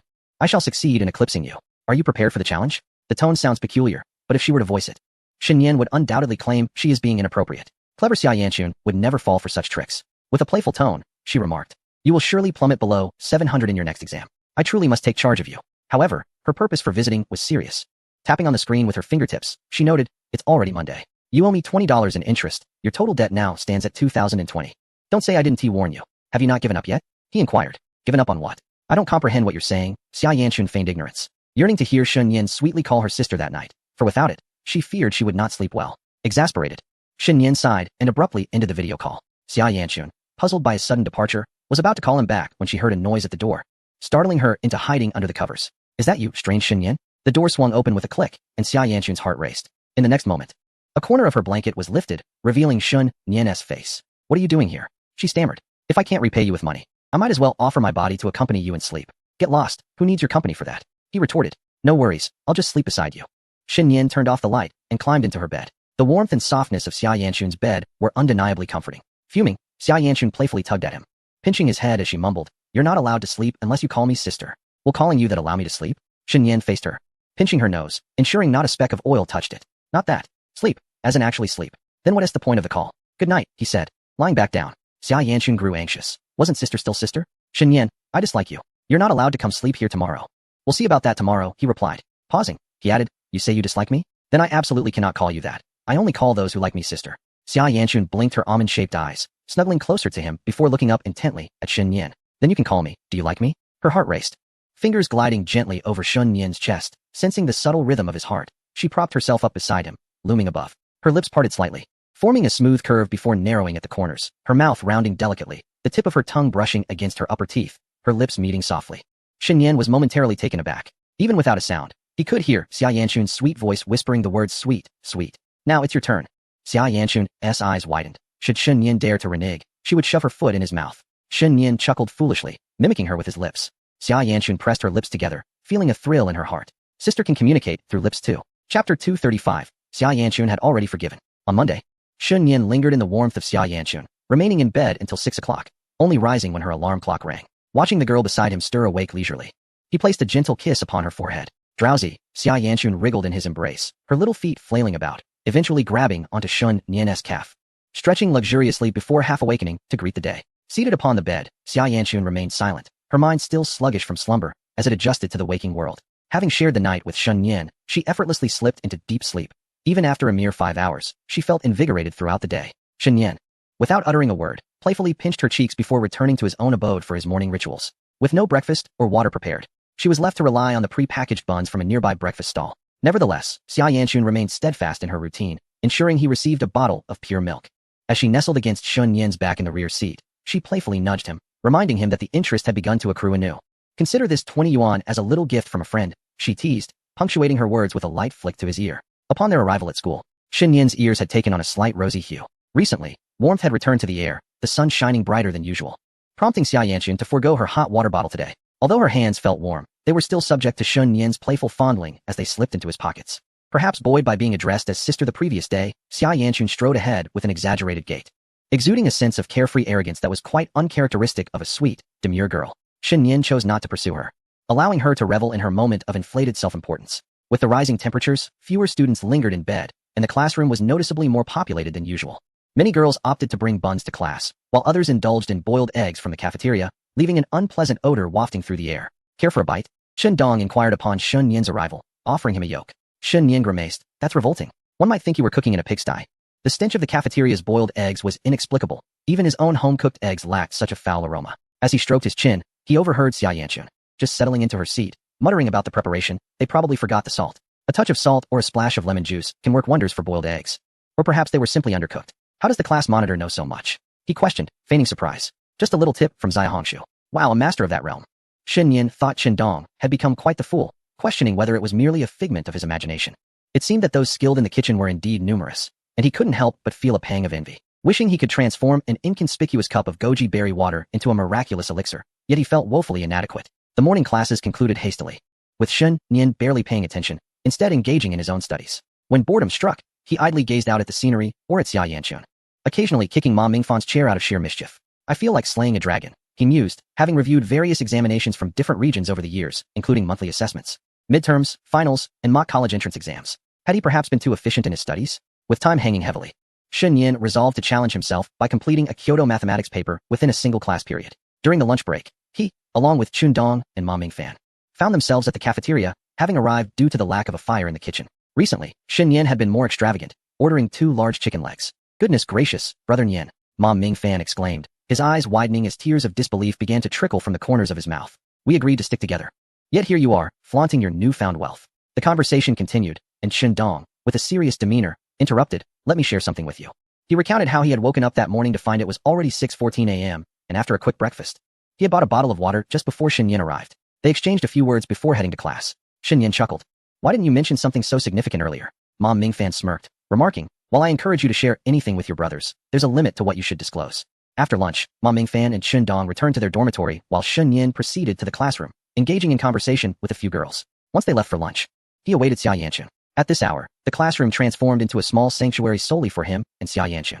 Unusually, she had ventured to the convenience store, clutching a bottle of lukewarm Pepsi, indicating she had already taken a sip on her way back. Here, I bought this for you, she said, placing the soda on Shen Yin's desk. Why am I drinking this again? He questioned. I never said you couldn't, just limit your intake. Remember how you used to down 1 or 2 bottles a day? Indeed, Shen Yin replied with a smile, taking a swig. Unfortunately, the lukewarm soda lacked the exhilarating essence he craved. I'll be sleeping here today, Xia Yanchun declared as she pulled out a chair beside him. Her outer jacket unbuttoned due to the warmer weather. Wearing a long-sleeve top with a round neckline, she was comfortable, leaving Shen Yin at a disadvantage as he finished the soda and playfully snatched her hand, slipping it into his pocket. He intended to relish the moment, planning to sneak out later to spend the remaining 4,000 yuan and complete his side quest, spending 10,000 to earn 20,000. Oh, how generous my system is. He mused. As her delicate face rested against his shoulder, the sweet scent of her hair enveloped him. Glancing sideways, he could only see the tousled top of her head, with a few rebellious strands peeking through. Are you tired? He asked, gently smoothing her hair with his free hand. No, I just have nothing to do, she replied. Feeling idle, are we? He inquired. Yeah, how about we head to your place for a nap? Xia Yanchun suggested, beckoning with her finger. Although tempted, she found it a hassle. Besides, she wasn't particularly tired. She simply wanted to spend time with Shen Yin, who was comfortably leaning against her. She remained silent, and he chose not to press further, acknowledging the inconvenience of traveling back and forth. You still need to rest for math class this afternoon, Shen Yin softly reminded her. I know, she responded. If I can't sleep, you could give me a massage. Her eyes sparkled at the prospect. This was an offer Shen Yin had made himself. Thus, he extricated his hand from his pocket, laying it across the table while Xia Yanchun shifted into a more comfortable position, resembling a content kitten. True to his word, he began to massage her with both hands, applying pressure with his fingertips. Yet, the lack of fatigue in her body made the massage more uncomfortable than soothing, and she felt a slight ache. The skin was smooth and glistening, and Shen Yin's initial massage had transformed into a gentle caress. To label it merely as a massage would be an understatement, for it was more akin to a tender exploration. Having completed the massage of the hands, it was time to attend to the feet. Suddenly, Shen Yin ceased his actions, adopting a serious tone. What a pervert. I offer you a massage out of kindness, and I end up with the label of a deviant? I even entertained the thought of massaging your feet without concern for hygiene. Forget it. I shan't quibble with a woman like you. If not the feet, then let us proceed with the legs. With a dramatic flourish of his hand, he proclaimed magnanimously. As gentlemen, we possess a spirit that encompasses the world. How could we be petty? He had already forgiven Xia Yanchun's impolite behavior. Xia Yanchun regarded him with an expression akin to that of a lunatic. Just kidding. She dismissed Shen Yin's words as mere nonsense. Had she acquiesced, it would have been no jest. Indeed, Shen Yin was precisely that sort of person. Chapter 236. The classroom is off limits. Shen Yin felt a shiver run down his spine under Xia Yanchun's intense gaze. Go to sleep, dear Chun. If you can't, I'll soothe you. Not needed. Xia Yanchun returned to her seat, retrieving a small pillow to rest her head upon as she peered towards Shen Yin. Good afternoon. Good afternoon, pighead. A playful reprimand before sleep. You better hope you don't sleep too soundly. Shen Yin gestured dramatically. Xia Yanchun chose to ignore him, closing her eyes to rest. The quality of her sleep last night had been surprisingly high. She lay quietly with her eyes shut for quite a while before drowsiness began to wash over her. In the past, by the 4th or 5th period, she would have already felt weary. Had it not been for lunchtime, she would have surely succumbed to a 2-hour nap. The classroom was tranquil, every sound crystal clear. She could hear the soft scraping of Shen Yin's chair and the rustle of his clothing. A gentle breeze swept through, and as Xia Yanchun kept her eyes closed, she sensed that Shen Yin had approached her side. Did he think she had fallen asleep? It wasn't he until a strand of hair was brushed aside, revealing her concealed earlobe, that her heart began to race, a flutter of excitement bubbling within her. She could hear Shen Yin's heavy breathing drawing nearer, and then, unexpectedly, he softly enveloped her ear with his lips. How audacious of him to engage in such behavior with a sleeping female classmate. Shen Yin was truly a pervert. Fortunately, he released her after a brief moment, and Xia Yanxun feigned a groggy awakening, momentarily stunned before covering her damp earlobe with her hand. Casting a look of incredulity at the still smiling Shen Yin. "EW, you're disgusting," Xia Yanxun exclaimed, her cheeks flushed like a ripe tomato. "You woke me from my slumber. If I kicked you, would you believe it? You were just asleep, weren't you?" "Of course I was. I thought you were pretending to sleep." Shen Yin leaned closer, grinning. "Were you really asleep?" "Indeed.